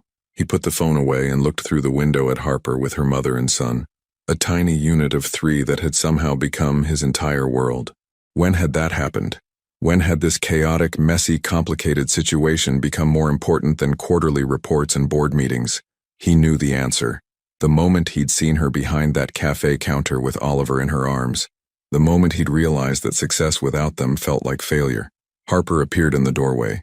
Hey, my mom's going to sit with my dad. Want to grab coffee from the cafeteria? Sure. They walked in silence through sterile hallways, and it struck Ethan how far they'd come. 2 months ago, she could barely stand to be in the same room with him. Now he was meeting her parents in a hospital during a crisis. Thank you for coming. Harper said as they waited for the elevator. For arranging everything. For being here. Where else would I be? Running your company? Living your actual life? The elevator doors opened. They stepped inside, alone for the first time in hours. This is my actual life now, Ethan said quietly. You and Oliver. Everything else is just noise. Harper looked at him, really looked at him, and he saw something shift in her expression. Ethan. The elevator jolted to a stop. The lights flickered once, twice, then went out completely. Emergency lighting kicked in, bathing them in dim red. Oh, this is perfect, Harper muttered. Ethan pressed the emergency call button. A tinny voice answered. This is security. We're aware of the outage. Backup generators are coming online. Sit tight, you'll be moving in 5 minutes. The speaker clicked off. 5 minutes. Alone in an elevator. With Harper looking at him like that. So, Harper said, this is awkward. Extremely. We should probably talk about what happened, the kiss. Probably. It can't happen again. Right. Because we're co-parents, and we need to keep things simple for Oliver. Agreed. And you just got out of a relationship. True. And I'm still figuring out who I am as a single mother. Makes sense. Harper stepped closer. So we definitely shouldn't kiss again. Definitely not. Even though I think about it constantly. Ethan's breath caught. Harper, even though every time you smile at Oliver or help me close the cafe or show up exactly when I need you, I remember why I fell in love with you in the first place. You're killing me. Good. Because you're killing me too. She reached up, her hand touching his face. Coming here, meeting my parents, being exactly who I needed you to be. Do you know what that does to me? Tell me. It makes me want to forget all the reasons this is a bad idea. Makes me want to just leap. Then leap. I can't. If this goes wrong, if we try and fail again, Oliver pays the price. I can't risk that. What if it doesn't fail? What if we get it right this time? We won't. People don't change, Ethan. Not really. I did. You did too. We're not the same people who broke up a year ago. No, we're more complicated now. Complicated isn't bad. Complicated is real. The elevator lurched, starting to move. The moment shattered. They stepped apart as the doors opened on the cafeteria level. But as they walked to get coffee, their hands brushed, and neither pulled away. Later, when Harper sat by her father's bedside holding his hand while he slept, Ethan stood in the doorway with Oliver in his arms and thought about choices. He'd spent his entire adult life choosing safety over risk, control over chaos, certainty over possibility, and it had left him empty. Harper turned, saw them watching, and smiled, tired and real and beautiful, and Ethan realized he'd already made his choice. He'd made it the moment he walked back into that cafe. Everything else was just figuring out how to make her believe it. They stayed in Seattle for 5 days. Harper's father, Richard, recovered slowly but steadily. When he finally woke up fully coherent on day 3, his first question was about Oliver. His second was about the man in expensive clothes standing guard outside his daughter's hospital room. So you're him, Richard said when Ethan finally entered. The older man looked fragile against the white sheets, tubes, and monitors surrounding him, but his eyes were sharp. The father who wasn't available. Dad, please. Harper stood from her chair beside the bed. Not now. If not now, when? I almost died, Harper. I think I've earned the right to speak my mind. Ethan stepped forward. You have, sir, and you have every right to hate me. I wasn't there when Harper needed me. I missed the first 7 months of my son's life. There's no excuse for that. Damn right there isn't. Richard. Caroline's voice held a warning. No. Let him finish. Richard's gaze never left Ethan. You weren't there, but you're here now. Why? Because I love her. The words came out before Ethan could stop them. Because I've loved her since the day I met her, and I was too afraid to let myself need her the way she needed me. Because I have a son who deserves a father who shows up. And because walking away from them once was the biggest mistake of my life, I won't make it twice. The room fell silent. Harper stared at him, her face pale. Harper? Richard's voice softened. Is that true? Do you love him? Dad, She looked between them. Trapped. It's complicated. Love usually is. Richard reached for her hand. When your mother and I got married, my family said we wouldn't last 6 months. She was too young. I was too poor. We fought like cats and dogs. 34 years later, she's still the only person I want to see when I wake up in the morning. This is different. How? Because we already tried and failed. Because we have Oliver to think about. Because, her voice cracked. Because I'm terrified of needing him and having him disappear again. Ethan's heart shattered. Harper, look at me. Richard's grip tightened on her hand. Life is short. I know that better than anyone right now. Don't waste time protecting yourself from something that might not happen. Take the risk. Love him or don't, but decide based on how you feel, not on fear. Caroline moved to Harper's other side. Your father's right, for once.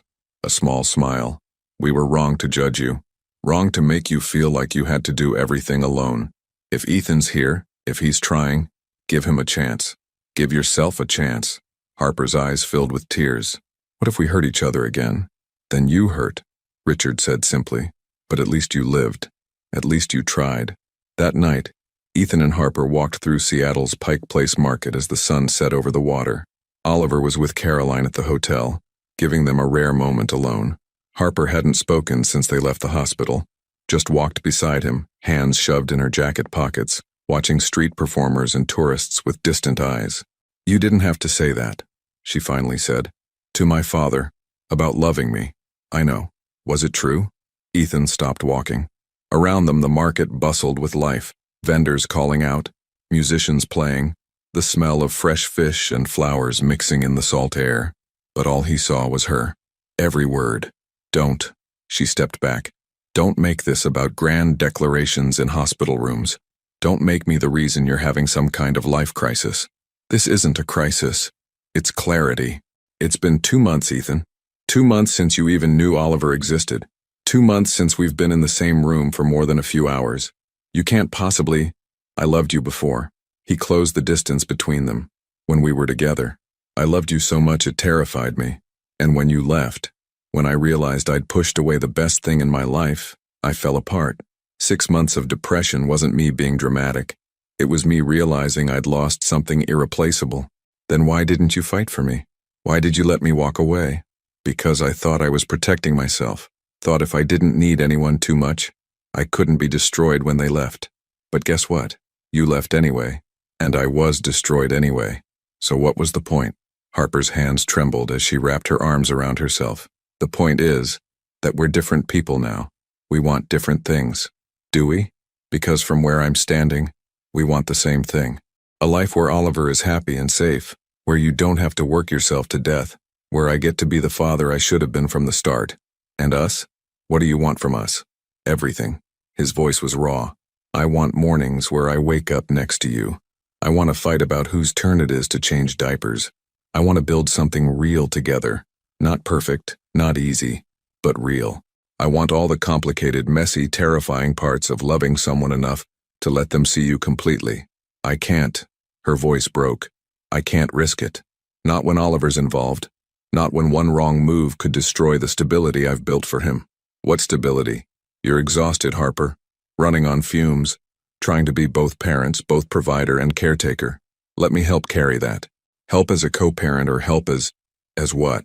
A boyfriend? A partner? What are you asking for? I'm asking for a chance. A real one. To be in your life not just as Oliver's father but as the man who loves you. Who wants to wake up with you, fight with you, build a life with you.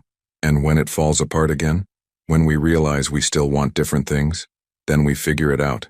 Together. Like adults. Like partners. He caught her face gently. I'm not asking for promises we can't keep. I'm asking for one day at a time. One choice at a time. Starting with right now, do you want me to leave? No. Do you want me to stay? Yes. God help me. Yes. Then that's where we start. Harper kissed him. Desperate and hungry and full of everything they'd been holding back for months. Ethan pulled her closer, one hand tangling in her hair, the other pressed against the small of her back. When they broke apart, both breathing hard, Harper laughed shakily. This is insane. Completely. We're going to mess this up. Probably. Oliver's going to pay the price if we won't. I won't let that happen. He rested his forehead against hers. I'm all in, Harper. Completely. Terrifyingly. All in. I don't know how to do this. How to trust this. Neither do I. So we learn together. They stood there as the market closed around them. Two people who'd already broken each other once, choosing to risk it all over again. The text came at 2 a.m. Ethan was in his hotel room when his phone lit up. Not Harper. His assistant. Urgent. Board voted to remove you as CEO. Effective immediately. Reynolds called emergency meeting. They're citing abandonment of duties. Call me. He stared at the message, feeling nothing. The company he'd built from nothing, gone in a single vote. Years of work dismantled because he'd chosen to be in Seattle instead of New York. A knock at his door. Harper stood in the hallway in pajamas, Oliver asleep on her shoulder. He won't settle. I think he's looking for you. She paused, seeing his face. What's wrong? I just lost my company. What? He showed her the phone. She read it, her expression shifting from confusion to horror. Ethan, oh my God, you have to go back. You have to fight this. No. What do you mean, no? This is your life's work. It was, but it's not anymore. He reached for Oliver, taking his son carefully. The baby immediately snuggled into his chest, settling. This is my life now, you two. Don't be stupid. You can't just... You built that company. It's worth hundreds of millions. And it means nothing if I'm not here for this. He looked down at Oliver's sleeping face. For him. For you. Ethan, you'll regret this. You'll resent us for it. I won't. I regret a lot of things, Harper. But being here with you, choosing you over a boardroom, that's not something I'll ever regret. Harper's eyes filled with tears. You're insane. Maybe. But I'm done living a life that looks good on paper but feels empty. I'm done choosing the safe option. I'm done being who everyone expects me to be instead of who I want to be. And who do you want to be? A good father. A good partner. Just yours. If you'll have me. She crossed to him, careful not to wake Oliver, and kissed him softly. You beautiful, idiotic, wonderful man. Is that a yes? It's a, let's figure this out together. She pulled back, searching his face. But Ethan, you fight for that company.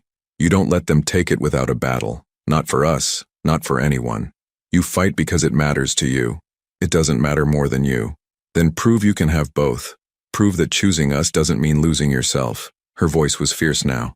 I don't want to be the reason you give up everything. I want to be the reason you fight for everything. Something shifted in his chest. She was right. Running from his company wasn't the answer. Finding a way to balance both worlds was. Okay. He kissed her forehead. Okay. I'll fight. Good. Because Oliver deserves a father who doesn't quit when things get hard. And she hesitated. I deserve a partner who knows his own worth. I love you. He said it again, needing her to hear it. I love you so much it scares me. I love you too. The admission seemed to surprise her. I've been trying not to, trying to protect myself, but I do. I love you, Ethan Caldwell, even though you're infuriating and dramatic and you turned my entire life upside down. In my defense, you turned mine upside down first. Fair point. Oliver stirred between them, making sleepy baby sounds. They both looked down at him. This perfect, impossible thing they'd created, and something clicked into place. We're really doing this, Harper whispered. Trying again. We're doing this. It's going to be hard. Everything worth having is. She leaned against him, the three of them standing in the hotel room doorway, and Ethan felt something he hadn't felt in over a year. Hope. Real, terrifying, beautiful hope that maybe, just maybe, second chances were real. That love could survive mistakes. That broken things could be made whole again, if you were willing to fight for them. The flight back to New York was turbulent. Harper sat across from him, Oliver in her lap, both of them coming with him because she refused to let him face the board alone. You need someone in your corner, she'd said. Someone who isn't afraid to tell them they're idiots. You're going to attend my board meeting? No, but I'm going to be in that building with your son reminding you what you're fighting for. As Manhattan came into view through the window, Ethan felt the familiar tightness in his chest. The city that had defined him for so long suddenly felt different, because this time he wasn't coming back alone. This time, he had something, someone, worth fighting for, and he wasn't going to lose it again. Not to a board, not to fear, not to anything. His phone buzzed. A text from Reynolds, the board member who'd led the coup. Smart move coming back. Let's talk before the meeting. We can make this clean. Ethan deleted the message and typed a new one to his lawyer. I need you to draft a counter proposal. I'm buying out the board. Every single one of them. Harper looked up. What are you doing? Something I should have done years ago. He met her eyes. Taking control of my own life. She smiled. That real, beautiful smile that made everything worth it. That's my man. And for the first time in his life, Ethan believed it. He was hers. Completely. And that was exactly where he wanted to be. The boardroom felt like a battlefield. Ethan sat at the head of the table, his lawyer beside him, facing 12 men and women who'd helped him build his empire, and who now wanted to take it away. Reynolds sat opposite him, smug and confident in a way that made Ethan's jaw tighten. "Glad you could make it, Caldwell." Reynolds leaned back in his leather chair. "Though I'm surprised you bothered. The vote was unanimous." "Was it?" Ethan placed a folder on the table. "Because I've spent the last 3 days reviewing every board member's contract. Interesting reading. What's your point?" "My point is that half of you violated your fiduciary duties. Insider trading, conflicts of interest, unauthorized expenses." He slid the folder across. "My lawyer has documentation on everything." The room erupted, voices overlapping, accusations flying. Reynolds' smug expression cracked. "You're bluffing." "Am I?" "Check page 17. That's you, Reynolds, using company funds to invest in your brother-in-law's startup. A startup that directly competes with our subsidiary." Ethan's voice was cold. "That's fraud. You son of a—" "I'm offering you a choice." Ethan stood. "Resign quietly with your reputations intact, or I take this to the SEC and you face federal charges. You have 24 hours to decide." He walked out without waiting for a response, leaving chaos in his wake. In the lobby, Harper waited with Oliver in a stroller. She looked up when he emerged, searching his face.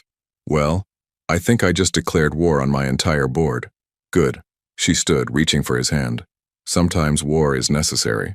They walked out of the building together into the bright Manhattan afternoon. Ethan felt lighter than he had in months, maybe years. "Where to now?" Harper asked. "Home." He looked down at Oliver, who was chewing on a stuffed elephant. "Our home." "We don't have an our home. I have my apartment, you have your penthouse." "Then let's fix that." He stopped walking, turning to face her. "Move in with me. Both of you." "Ethan, I know it's fast. I know we're still figuring this out, but I'm tired of dividing my life into compartments. I want to wake up with you. I want Oliver's crib in my bedroom. I want all the chaos and mess and reality of being a family. Your penthouse is all white furniture and marble. Oliver would destroy it in a week. Perfect. It could use some destruction." He cupped her face. "I'm serious, Harper. Move in. Let's do this right." She stared at him for a long moment, emotions flickering across her face. Hope, fear, longing, doubt. "One condition. Anything. We get a real home. Not a penthouse showcase. Somewhere with a yard, room for Oliver to run around. Neighbors who have actual lives." Her voice softened. "Somewhere that feels like a home, not a magazine spread." Ethan's heart swelled. "Deal. And you hire a decorator who isn't afraid of color." "Done. And we get a dog." "A dog? Every kid needs a dog. He's 8 months old. Then we'll grow into it." She smiled. "So? Do we have a deal?" Instead of answering, he kissed her. Right there on Fifth Avenue, with Oliver between them and the entire city rushing past. When they broke apart, Harper was crying. "Happy tears?" he asked. "Terrified tears, but also happy." She laughed. "I'm moving in with you. We're doing this. This is insane." "Completely. I love you." "I love you too." Oliver chose that moment to throw his elephant, hitting Ethan square in the face.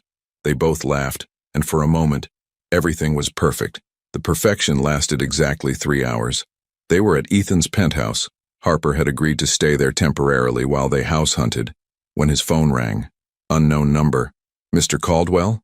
A woman's voice, professional and cold. "This is Jennifer Martinez from the New York Family Court." His blood ran ice. "Yes?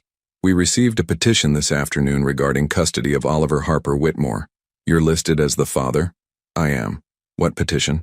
"A Ms. Victoria Ashford has filed for emergency custody, claiming the child is in an unsafe environment. There's a hearing scheduled for tomorrow at 10 a.m. You and Ms. Whitmore are required to attend." The phone nearly slipped from his hand. "What?" "The petition claims substance abuse, neglect, and an unstable living situation. A social worker will be conducting a home visit this evening to assess." "This is bullshit. Victoria has nothing to do with Oliver. She has no legal standing." "Sir, I'm just informing you of the hearing. You'll have a chance to respond tomorrow. I suggest you bring a lawyer." She hung up. Ethan stood frozen, the phone still in his hand. "Ethan?" Harper emerged from the bathroom where she'd been giving Oliver a bath. "Who was that?"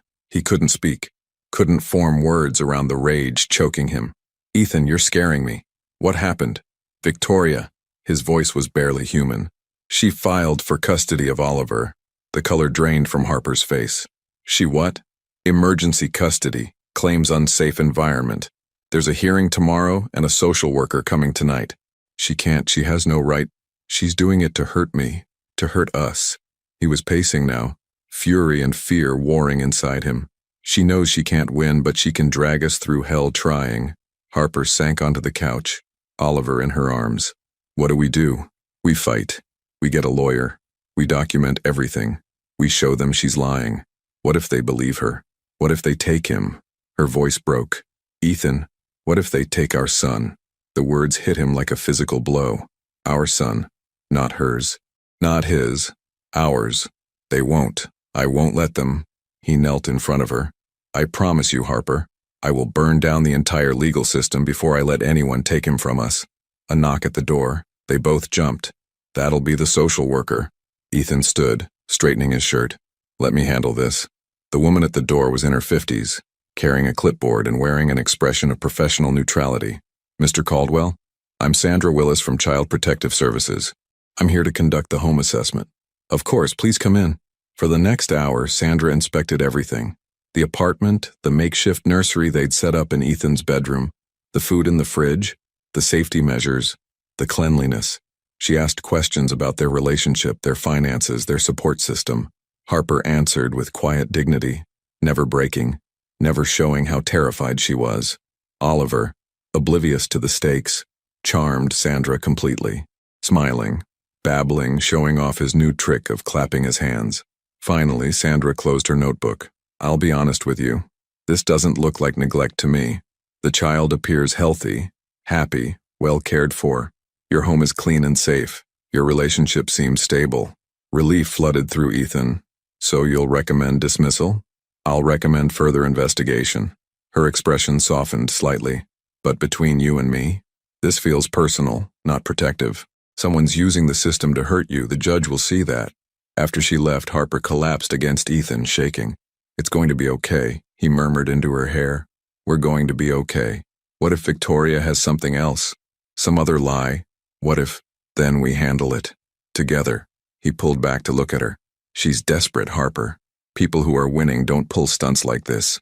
She's lashing out because she lost, and she knows it. She could still win. The system isn't always fair. Then we make it fair. His voice hardened.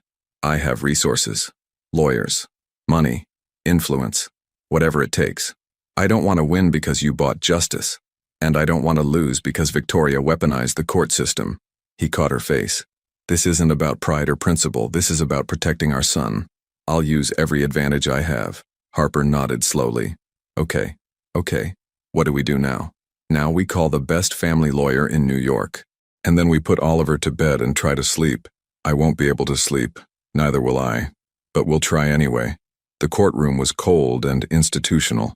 Ethan sat beside Harper at the defendant's table, their lawyer, a sharp woman named Patricia Brooks, between them.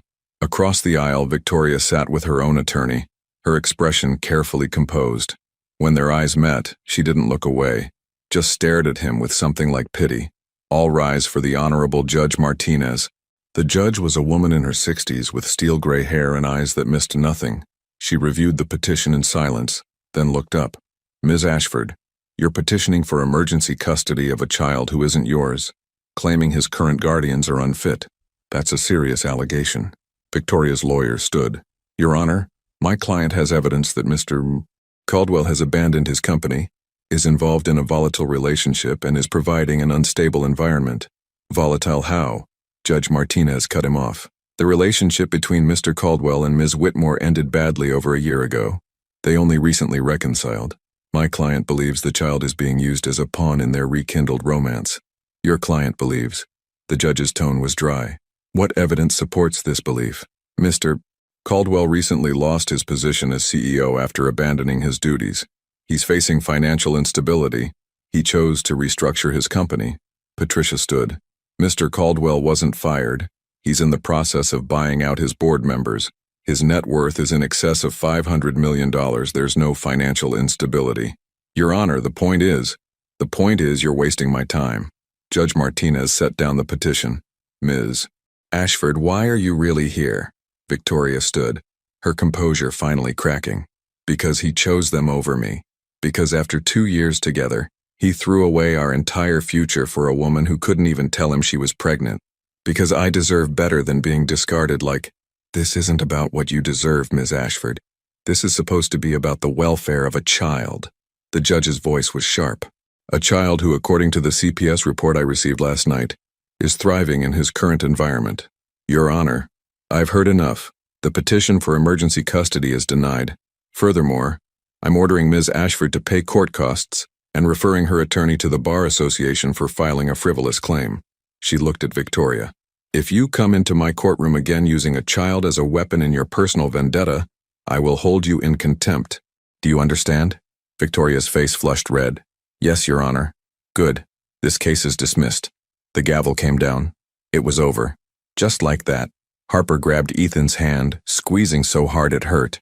He squeezed back, unable to speak around the relief choking him. As they left the courtroom, Victoria caught up to them in the hallway. Congratulations, she said, her voice brittle. You got what you wanted. Victoria, Ethan started. No, let me say this. She looked between them. I loved you, Ethan. Maybe not the way she does, not with the kind of passion that makes people stupid, but I loved you in my way, and I thought that would be enough. I'm sorry, he said quietly. I never meant to hurt you. Yes, you did. Maybe not consciously, but you did. Because you were never really mine. You were always hers. Even when she was gone, even when you were with me, you were waiting for her to come back. She turned to Harper. Take care of him. And that baby. Because if you break his heart again, there won't be anyone left to pick up the pieces. Then she walked away, heels clicking against marble, and Ethan knew he'd never see her again. Harper leaned against him. I feel sorry for her. So do I. But not sorry enough to... Not even close. He pulled her closer. You're it for me, Harper. The only one. The always one. Good. Because I'm not going anywhere. They left the courthouse hand in hand, Oliver asleep in his stroller, and walked into their future. A future that was messy and complicated and absolutely nothing like what Ethan had planned. But it was theirs. And that made it perfect. That night, Ethan got a text from Reynolds. The board accepted your offer. The company is yours. Congratulations, you ruthless bastard. He showed Harper. She smiled. See? You can have both. I never doubted it. Liar. Okay. I doubted it a little. He pulled her into his lap, careful not to wake Oliver sleeping nearby. But I'm starting to believe that maybe I can have everything. The company, you, our son, a life that doesn't feel like a carefully constructed prison. It's going to be hard work, balancing it all. Everything worth having is hard work. You keep saying that. Because it's true. He kissed her softly. And you're worth it. This, us, is worth every second of hard work. I love you, Ethan Caldwell. I love you, Harper Whitmore. Soon to be Harper Caldwell. His heart stopped. Is that, are you asking? Not yet, but maybe someday. She smiled against his lips. When we're ready, when it's right, when Oliver is old enough to be the ring bearer, I'll wait as long as you need. Good, because I'm still terrified of this, of us, of how much I need you. Me too, but I think being terrified together is better than being safe alone. Definitely better. They sat in the quiet of his penthouse, soon to be their temporary home until they found something real. And Ethan marveled at how much could change in 3 months. 3 months ago, he'd walked into a cafe and seen his past working behind the counter. Now he was holding his future in his arms. And he wasn't letting go. Not ever again. 6 months later, the house in Westchester was everything the penthouse wasn't. Warm, lived in, filled with the beautiful chaos of family life. Hardwood floors showed scuff marks from Oliver's new obsession with crawling at top speed. Toys scattered across the living room despite Harper's attempts at organization. The walls displayed photos, not professionally staged, but real moments captured in time. Oliver's first birthday, Harper laughing in the cafe, Ethan asleep on the couch with his son on his chest. A golden retriever puppy named Winston, Harper had won that argument, currently chewed on one of Ethan's Italian leather shoes. Your dog destroyed another pair, Ethan called from the kitchen where he was attempting to make pancakes. Badly. Our dog, Harper corrected, coming down the stairs with Oliver on her hip. The baby was 14 months old now, standing with support and saying approximately 3 words. Dada, Mama, and dog. Dog, Oliver squealed, pointing at Winston. Yes, baby, the dog who eats expensive shoes. Harper kissed his head, then looked at the kitchen. Please tell me you're not burning breakfast again. I'm not burning breakfast. Smoke rose from the pan. Liar. Ethan grinned, flipping a charcoal black pancake. Okay, I'm totally burning breakfast, but I'm doing it with love. Harper moved beside him, taking over the pan. You run a multi-million-dollar company but can't make pancakes? I have many talents. Cooking isn't one of them. Good thing I fell in love with you for other reasons. Like my rugged good looks. Like your ability to change diapers without gagging. She smiled. And maybe the good looks, too. He wrapped his arms around her from behind, careful not to disturb Oliver. Have I mentioned lately that I love you? Not in the last hour. I was starting to worry. I love you. Madly. Completely. Even when you mock my cooking. Especially when I mock your cooking. Oliver grabbed a fistful of Ethan's hair, yanking hard. Dada. Yes, I'm Dada. And you're a tiny menace. He kissed his son's chubby hand. But you're my tiny menace. This was life now. Domestic and messy, and absolutely nothing like the carefully controlled existence Ethan had lived before, and he wouldn't trade a single second of it. His phone buzzed. He ignored it. You can check that, Harper said. It can wait. I'm having breakfast with my family. You're very important, probably time-sensitive, definitely work-related. Can wait. He took the phone and silenced it completely. Today is about us, no work, no distractions. Harper turned to look at him, pancake turner in hand. What's today? You don't remember? Should I? Ethan set Oliver in his high chair, handing him a soft toy to occupy his hands. Then he pulled a small box from his pocket. Harper froze. Ethan, 1 year ago today I walked into a cafe and saw you behind the counter with Oliver in your arms. 1 year ago, my entire life changed in a single moment. He opened the box, revealing a ring. Simple, elegant, a single diamond that caught the morning light. I know we said we'd wait, but I don't want to wait anymore. I want to be your husband. I want Oliver to have my last name and yours. I want everything, Harper. With you. Always. Tears spilled down her cheeks. You're supposed to do this at dinner. Somewhere romantic. We're in our kitchen. You're wearing my old college sweatshirt. I'm wearing pajama pants. Oliver just threw banana in your hair. He smiled. This is romantic. This is us. This is insane. So that's a no? That's a yes, you idiot. She launched herself at him, nearly knocking them both over. Yes. 1,000 times yes. He slipped the ring on her finger, then kissed her like they had all the time in the world.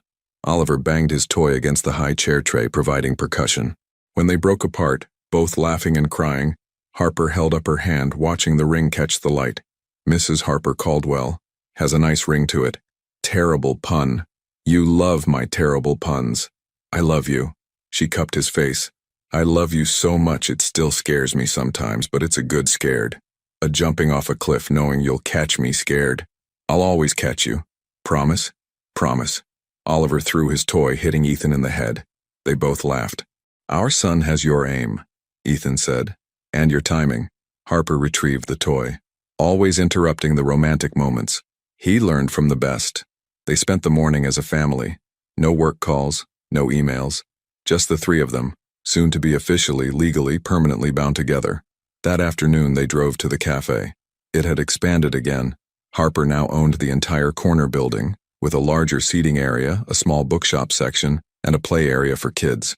It was thriving, packed every day with neighborhood regulars and word-of-mouth tourists. I can't believe this is mine, Harper said, staring up at the sign. 1 year ago I was barely keeping the doors open. Now look at it. You did this. Not me. You. We did this. Your investment saved it, Ethan. Don't pretend otherwise. My money helped. Your vision, your hard work, your talent, that's what made it succeed. He squeezed her hand. I'm just the guy who writes checks. You're the one who built something real. Inside, her staff greeted them warmly. They knew about the proposal. Ethan had planned ahead, arranging for them to take photos, to be part of the celebration. Congratulations, boss. Maria, the head barista, pulled Harper into a hug. Let me see the ring. Harper showed it off, blushing and glowing, while Ethan held Oliver and watched the woman he loved be celebrated. You did good, Maria said to him later while Harper was showing off photos to customers. Making her happy like this, she deserves it. She deserves everything. She does. And if you ever hurt her again, you'll kill me. I know. I've gotten that speech from at least a dozen people. Good. Just making sure we're clear. Maria smiled. But honestly, the way you look at her, the way you look at that baby, I think she's safe. She's more than safe. She's everything. That evening, they called Harper's parents via video chat. Caroline appeared on screen first, Richard beside her.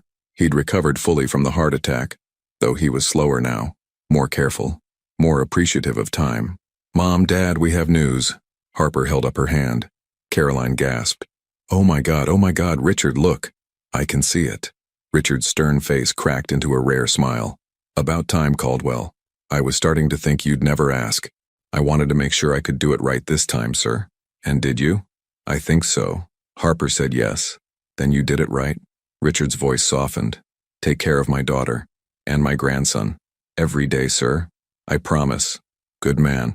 After they hung up, Harper leaned against Ethan. "He approves. That's huge." "I know. He never approved of anyone I dated. Not once, but you. I proved I could change. That I could show up. That I could be the man you deserve." He turned her to face him. "And I'll spend every day for the rest of our lives proving it again. You don't have to prove anything anymore." "Yes, I do. Love isn't something you prove once. It's something you prove every single day through actions, choices, showing up." Harper's eyes filled. "When did you get so wise?" "When I lost you and learned what actually matters." They put Oliver to bed together. Their nightly routine, bath time, story time, songs until his eyes drooped closed. Ethan stood in the nursery doorway, watching Harper rock their son, and felt his chest expand with something too big for words. Gratitude, love, peace, all the things he'd spent years chasing in boardrooms and penthouses, he'd found right here, in this house, with this woman, with this child. "What are you thinking about?" Harper asked, noticing him watching. "How lucky I am. Luck had nothing to do with it. You chose this. You fought for this. We both did." She laid Oliver in his crib, covering him with his favorite blanket. They stood together in the doorway, watching him sleep. "Can I tell you something?" Harper whispered. "Something I've been too scared to say?" "Anything. When you walked into that cafe a year ago, I hated you. For disappearing. For not being there. For making me do everything alone." She leaned into him. "But there was this tiny, stupid part of me that was also relieved. Because you were there. Because despite everything, seeing you again felt like coming home." "Harper, let me finish. I spent 7 months convincing myself I didn't need you. That Oliver and I were fine alone. That love was a luxury I couldn't afford." Her voice cracked. "But I was lying. I needed you. I never stopped needing you. And when you showed up, when you kept showing up, God, Ethan, you saved me.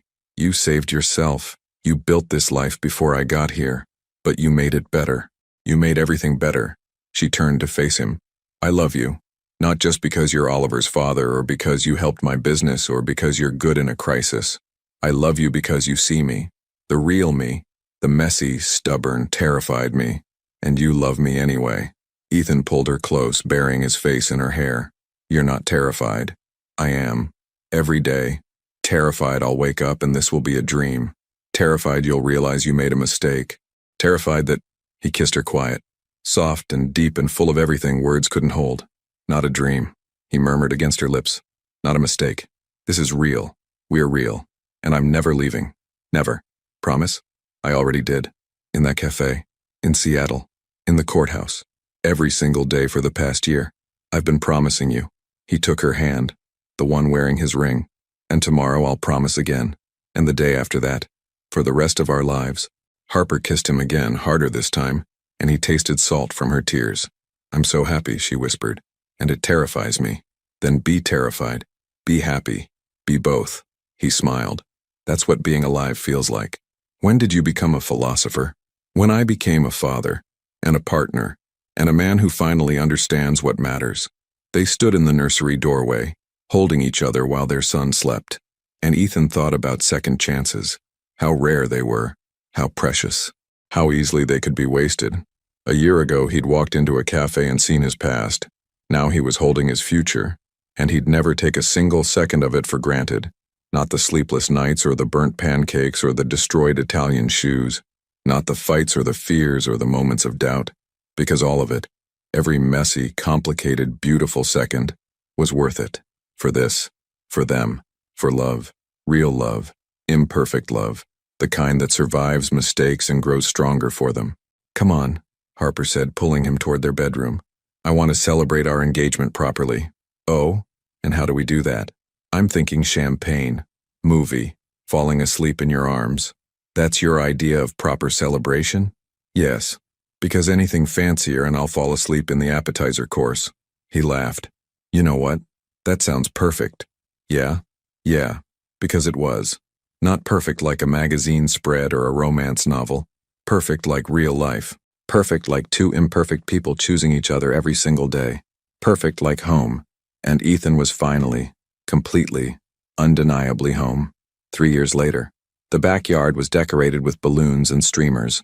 A banner reading, "Happy 4th birthday, Oliver," stretched between two oak trees. Children ran wild across the grass, their laughter mixing with music from the outdoor speakers. Winston, now fully grown, played gentle guardian to the chaos, letting toddlers climb on him with patient dignity. Harper stood on the porch, one hand resting on her swollen belly, watching the scene with that soft smile Ethan had learned meant she was overwhelmingly happy. You're supposed to be sitting, he said, coming up behind her with a glass of lemonade. I'm pregnant, not broken.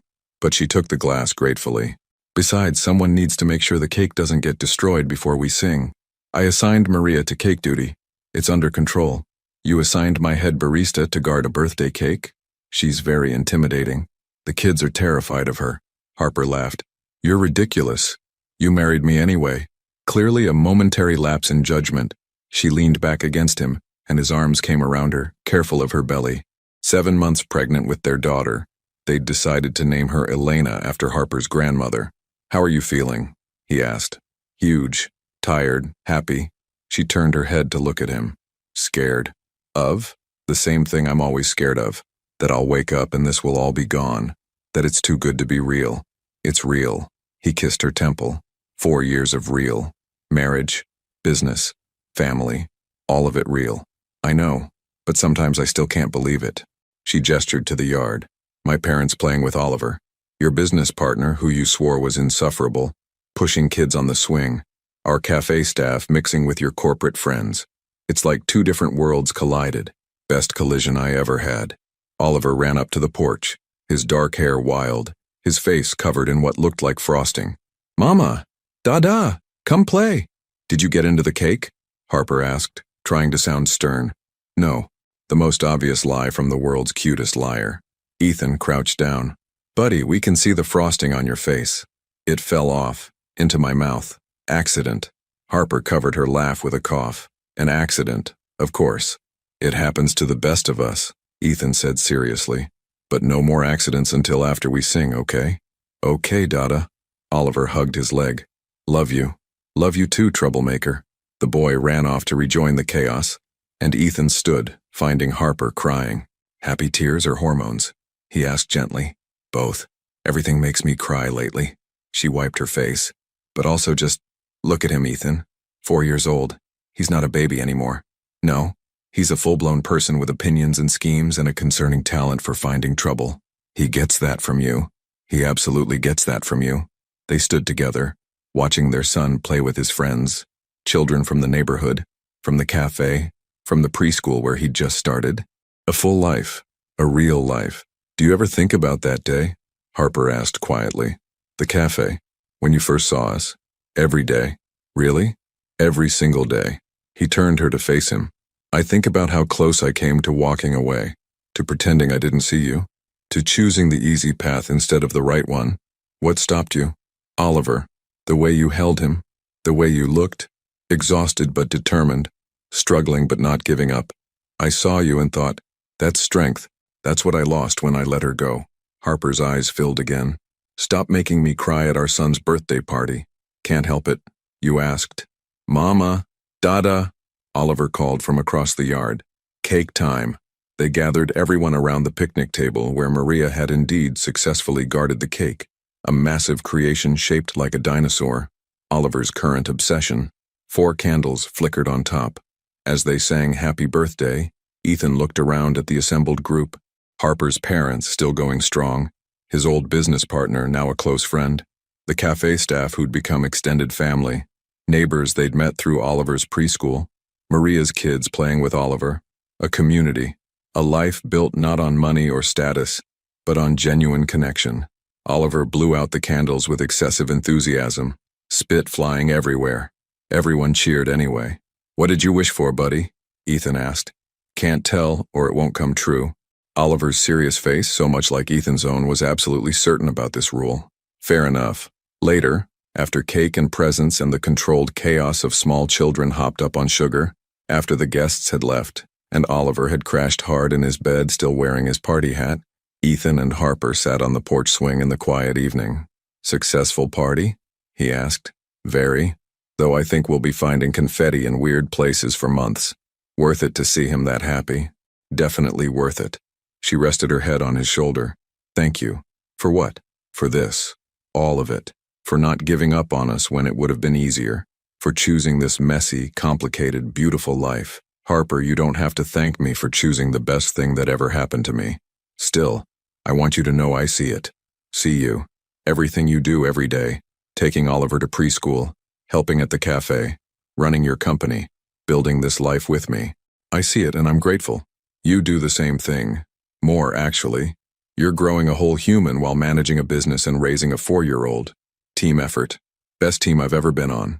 They sat in comfortable silence, the swing creaking gently, the night settling around them. Inside, through the window, they could see Oliver's nightlight glowing in his room. Soon there would be another nightlight, another crib, another tiny human to love and protect and occasionally wonder how they survived. "Are you scared?" Harper asked. "About Elena? Terrified? You?" "Terrified, but also excited. Oliver won't be an only child. He'll have someone to blame things on. The poor girl doesn't stand a chance. He's already plotting. He asked if she could share his dinosaurs. I think he'll be a good big brother. He'll be amazing. Because he learned from you. From us." She corrected. "He learned from us." Ethan's phone buzzed. He ignored it. "You can check it," Harper said. "Don't need to. Whatever it is can wait. What if it's important? Nothing's more important than this. Right here. Right now." He pulled her closer. "I learned that lesson once. I'm not forgetting it again." She smiled against his shoulder. "You really have changed. We both have. That's what love does. Changes you. Makes you better. Makes you want to be better. Look at you. Being all philosophical. I contain multitudes. You contain dad jokes and terrible pancake-making skills." "Also true." They laughed, and Ethan felt that familiar expansion in his chest, that sense of rightness, of being exactly where he was meant to be. "Can I tell you something?" he said. "Always. When I was building my company, I used to think success meant control, having everything organized, predicted, managed, no surprises, no chaos, everything in its place. And now? Now I know that was just fear dressed up as ambition. Real success is this: controlled chaos. A 4-year-old who gets into cake early, a wife who argues with me about resting, a dog who eats expensive shoes, a daughter on the way who'll probably be just as stubborn as both of us. That's your definition of success? That's my definition of everything." He kissed the top of her head. "You taught me that. You and Oliver. You taught me that the best things in life are the ones you can't control, can't predict, can't manage. You just have to show up and love them, and hope that's enough. It's enough." Her voice was thick with emotion. "You're enough. You've always been enough. So are you. In case I haven't mentioned it lately. You mention it constantly. It's kind of annoying.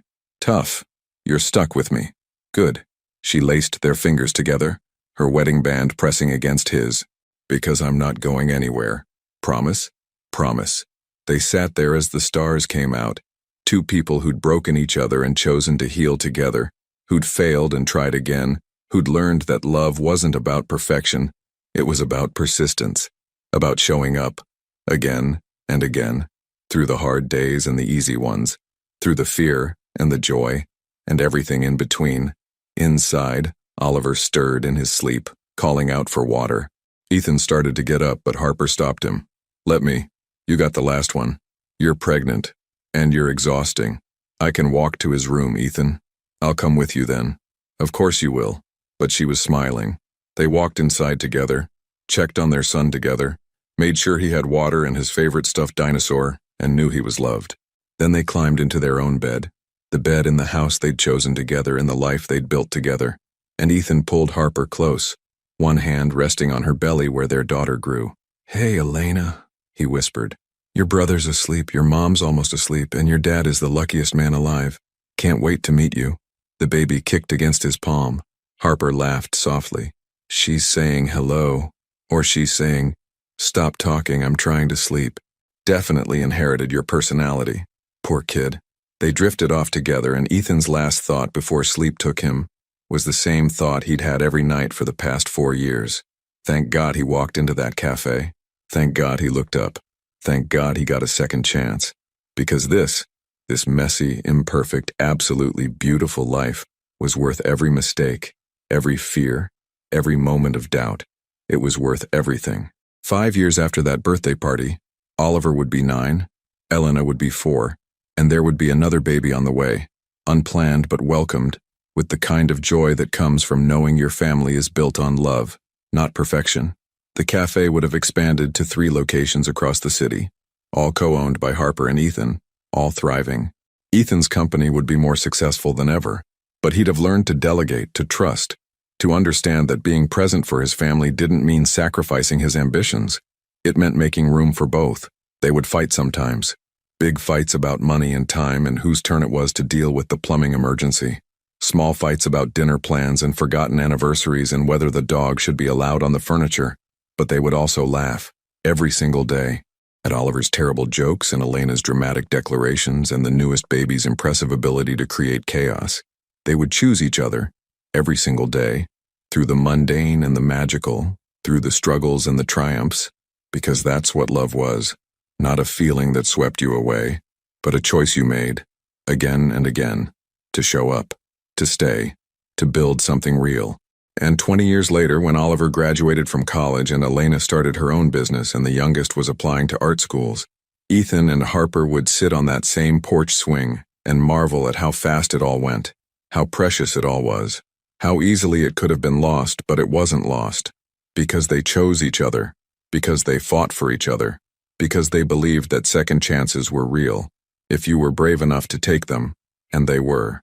Brave enough to love, brave enough to fail, brave enough to try again, brave enough to build a life that was messy and imperfect, and absolutely, undeniably theirs. That was their story. Not perfect, not easy, but real. And in the end, that was all that mattered. If you could go back and change one decision in your life, one moment where you chose fear over love, what would it be? And more importantly, is it too late to choose differently now? Your participation means a lot to the channel. Please share your thoughts in the comments. Thank you for watching. If you enjoyed the story, please subscribe to our channel and leave a comment below letting us know what you thought. Your feedback and support mean a lot to us. Stay tuned for more exciting stories.